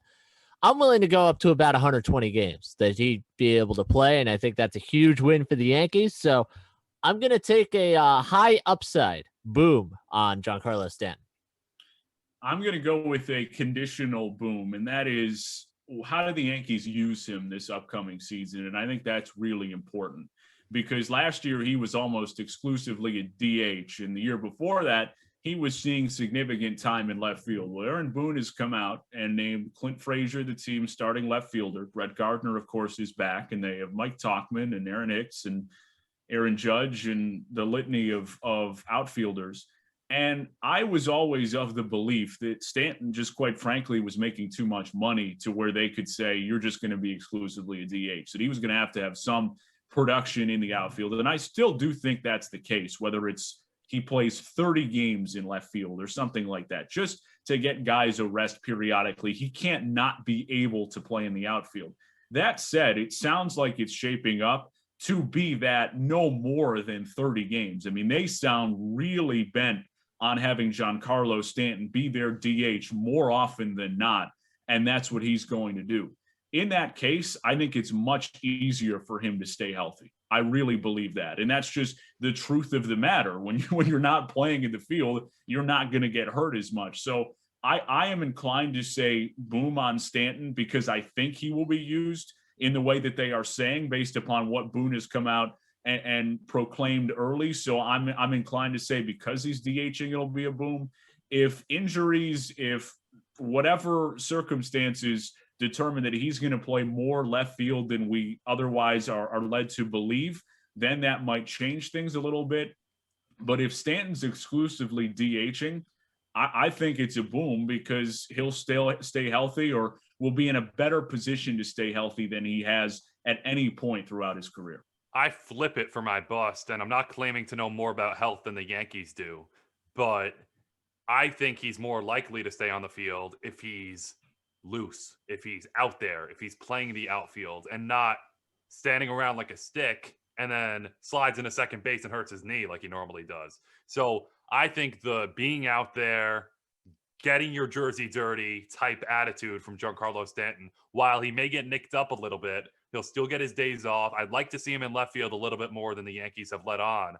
I don't think that's going to happen, though, because every time Brian Cashman, who's really the decision maker, gets asked that question, he says, it's a safer bet to call him a DH. So I just don't see that changing. And for that reason alone, I think he's going to struggle to hit that 100-game mark. I'm with you, but at the same time, you're skeptical about him staying healthy exclusively as a DH. He was hurt for that point in 20, came back, was exclusively the DH, and he seemed pretty healthy to me. So again, now that's different, and we haven't seen that borne out over 162. So there's no way to predict this stuff. That's why you can't predict baseball, Susan. But I'm just saying that you really can't. He seemed to be healthy as an exclusive DH in 2020. I think one more stat I just wanted to get out here before we move on. Judge and Stanton have combined to play 38.5% of the Yankees games since the start of 2019. You just need more than that. People, myself included, earlier in the show are kind of low on what the Yankees have done the last couple of years because we expect them to do great things with this roster. Take that stat alone. I mean, if Judge and Stanton are playing baseball, the Yankees are an elite baseball team. There's no other way to put it. Last year, with Judge and Stanton sidelined for a lot of that regular season, they looked very pedestrian. And when you take two players of that caliber out of the lineup, you're not going to look as good as you most likely should. And I think 2018, just to put a bow on this, one of the reasons he did play 158 games and was one of the Yankees' most reliable players really in 2018. Judge was hurt for a lot of that season, and Stanton played some right field. I think right field is a lot more conducive to keeping Stanton healthy than a big left field at Yankee Stadium that Brett Gardner normally plays so well. So moving on, one more Yankee suspect before we get into the Mets to wrap up the show. Gary Sanchez is the buzzword for Yankee fans. And guys, I've never had a more baffling boomer bust case than Gary Sanchez, because even beyond 2016, which was way beyond the realm, way beyond what anyone's capable of, he completely put on a clinic. 2017, I think, is where Gary Sanchez should be. 33 home runs in about 125 games. That's ridiculous production from the catcher position when you think about it. He didn't play great defense, but the Yankees won. They won with him back there, and there were no complaints with the pitching staff. So I think 2017, even 2019, where he didn't hit for average, and what was it, 30 something home runs, 34 32 home runs, 86 RBIs. We're not asking much from Gary Sanchez with his level of talent. If he puts up a 220 batting average, I know we don't go by that stat much anymore, 220 batting average, 320 on base, and hits 30 home runs, you'll take whatever else comes with that. You just need to justify having him behind the dish because he's such a potentially prolific bat.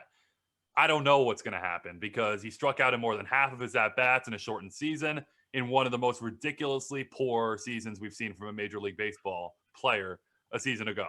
I'm going boom because I think Gary Sanchez knows the implications. He's about another 2020 away from being off this roster. We're not even talking about contract extensions. We're not talking about a future cornerstone, a future pillar. He's off the team if he has another season like 2020. He knows this. And I think with that said, with Gary Sanchez's talent, 25 to 30 home runs, he hits around 220, 230, not too much to ask, hones in on the defense a little bit more, stays within himself, keeps himself on the field. That's another thing with Gary Sanchez. I can see that happening. I'm going boom on Gary Sanchez. He knows he needs this season. I think it's really interesting to remember that Gary Sanchez was so bad last year that there was some thought about the Yankees being in on JT Realmuto even at the beginning of the offseason. Now, that didn't materialize, but shows you how bad he was last year. And I think perhaps just as concerning as the offense for him is that his pitch framing, which was decent to good when he came up, has really gone to hell the last couple of years, in addition to the offense last year, right? Like, Omar Narvaez on the Brewers, who hit 130 or 140 last year, was the best pitch framing catcher in baseball. So he had some value just because of that. Gary Sanchez, if he hits 130, is probably the worst catcher in baseball. So you need some kind of production out of him. That being said, there's so few good hitting catchers in baseball that I think, to your point, Amen, Right. and it's well taken, you don't need him to be crazy prolific, high batting average, high on base even for him to have a lot of value. You need competent pitch framing, you need pop from the right side, and you need a batting average above 200. So with those standards, I'm going to also say boom. A, because it can't be worse than last year. Just can't.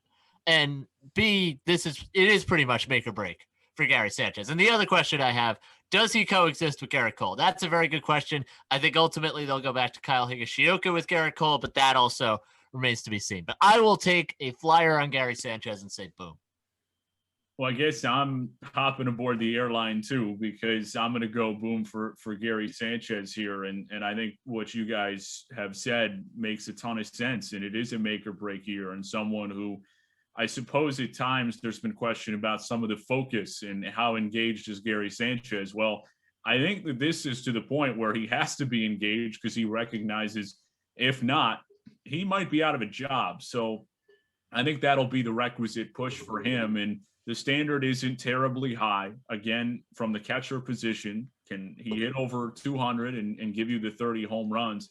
Another thing that I was interested in, and I went back and was watching some of Gary Sanchez's tear to begin 2016, and that's as good as he's been, and then 2017. And sometimes it's difficult for players to have staying power in Major League Baseball. When you look at guys like Aaron Judge, whose best season was his first season, and since then, a lot of it due to health, but has not been able to equal that production. Pete Alonso the same way. When he comes out, burst on the scene in 19, was really good, again, 60-game season, but wasn't the same player the second year around. And that's something that's not necessarily unique in Major League Baseball. What Gary Sanchez did a lot in 16 and perhaps some in 17 as well, he was DHing. I mean, I don't want to say that DHing for everyone is always the solution. And again, if he's going to hit 130, you can't do that because he's got to be the DH, not the designated out. I mean, that's the way the thing works. But at some point, I think he will be helped by perhaps having some load management. If Kyle Higashioka can come in and play perhaps more than you would have a backup catcher normally play. If Gary Sanchez can get some, just focus on the hitting a little bit, get some at-bats without having to worry about the pitch framing, without having to worrying about the game plan. And I know that that's part of being a catcher, but I think that can really help him. Now, again, this is subject to how much could Giancarlo Stanton play in the field. So this is going to be a juggling act. And we didn't even get to the boom or bust on Aaron Boone here, which is the guy who's going to determine all of this stuff. But I think Sanchez can come back and have a good year, and these things have a way of evening themselves out in Major League Baseball. Gary Sanchez is not a 130 hitter. Perhaps he's not as great as 2017 was or 2016 was, but he's not as bad as 2020 was either. So by those standards, I think it's a boom. And guys, we have to remember where we're setting the bar. This is a guy who, realistically, if he has a good season, can hit 270 with 45 home runs. Literally, that's how talented he is. So, again, it's easy to say boom for us because the bar has never been lower with Gary Sanchez, and it's really amazing where the trajectory has fallen because he's a bad season away from being out of a job, and he's a good season away from being right on the map as one of the best catchers in baseball. It really is stark. It really is remarkable. Couple more before we wrap up the show. Mets, other side of town. I think this one's not been talked about enough. The Mets bullpen. You have Edwin Diaz in that bullpen who really had a bounce back 2020 when you think about it in a lot of respects. You lose Justin Wilson to the Yankees. Seth Lugo is out of that equation, which is a huge blow to the Mets bullpen for at least the near term of the beginning of the regular season. That's a huge blow. Now, the question, of course, last year was Lugo going to even be in the bullpen? And he was inserted into that starting rotation. But you have Diaz, you added Trevor May, you still have Dellin Betances. Who am I missing, guys? Jerry's Familia. Jerry's Familia is out there. With Lugo out, and again, Steve Cohen in the front office not expecting Lugo to be out when they went about this offseason. But with Lugo out, I am very low on this Mets bullpen. I'm calling it a bust. I don't think they addressed it enough. I don't think they improved it enough. May is a nice addition. But with Lugo out and not necessarily knowing when he'll be back exactly, I can't be confident. In fact, I'll go as far to say the one thing holding the Mets back from being a playoff team this year is that bullpen. It's interesting you say that. I'm going to cheat on this one. I'm going to say bust until Lugo comes back, and then I'll say boom from whenever that point is. Is that fair enough? Okay. So I'm going to take this. So I'm going to take that road. So here's how I'm looking at this Mets bullpen last year. And it's interesting. We were talking earlier in the show about 2020 and how much you look at it. I really believe, and I've said this to you before, Emmanuel, Edwin Diaz, I think, was really helped last year by not having anyone in the stadium. Right. Because his second outing, he gives up a game-tying home run to Marcelo Zuna. I mean, you could just imagine a crowd at Citi Field, even a reduced crowd at Citi Field, booing the life out of Edwin Diaz coming off the mound. In the second game of the season, no less. In the second game of the season. Yeah, that would not have gone over well. I think that was part of what actually helped him bounce back. And I think he'll have some kind of regression. I don't think he's as bad as he was in 2019. His peripherals were not terrible in 2019. I'm skeptical he's going to have the year he had last year. He was really good last year. I don't know if he can do that again. Trevor May is a nice pickup. I think he can be used kind of wherever. But then you've got some question marks. Aaron Loop, I think, is a solid pickup. He's kind of a cheaper version of Justin Wilson, so that's fine. You've got Drew Smith coming back, I think, is an intriguing option. But you've got Familia, big question mark. Betances is a huge question mark. I mean, he's how many high leverage situations can you expect out of him, to be totally honest? So this bullpen's in purgatory without Seth Lugo, because he's the guy who can come in basically whenever and get you out of a situation, and he doesn't have that. And he could also give you length. Like, he could give you 2, maybe even 3 innings sometimes, and that's just not going to be there. So I will have to sell this Mets bullpen at least until Seth Lugo comes back, because right now I look at it and I think, they're going to have to kind of outscore their bullpen to start the season. I think they can do that, but I think it's going to be a burden for the first couple of months. Nick, real quick, final thoughts. Yeah, all the reasons that Jimmy just said, I'm going to go bust on the Mets bullpen, and you can't be relying on one guy the way they are on Seth Lugo. So it's a bust, obviously, without him. And then even with him, I think they're too reliant on Seth Lugo. So I'll not too high on the Mets bullpen this year. Guys, really fun show. Thanks to everyone who made it possible. Our great producer, Alex Wolz, and our guest today, John Jastremski, evening host on WFAN, JJ After Dark, Odds on Sports. You see him on SNY. Michael K., Fordham alum, WFUV alum, television voice of the Yankees, and the host of the Michael K. Show on 98.7 ESPN. Baseball is here. The NBA is in full swing. Fans are back in the stands. We are here for it. For Jimmy Sullivan, Nick DeLuca with the headlines. Emmanuel Berbari, have a great rest of your Sunday.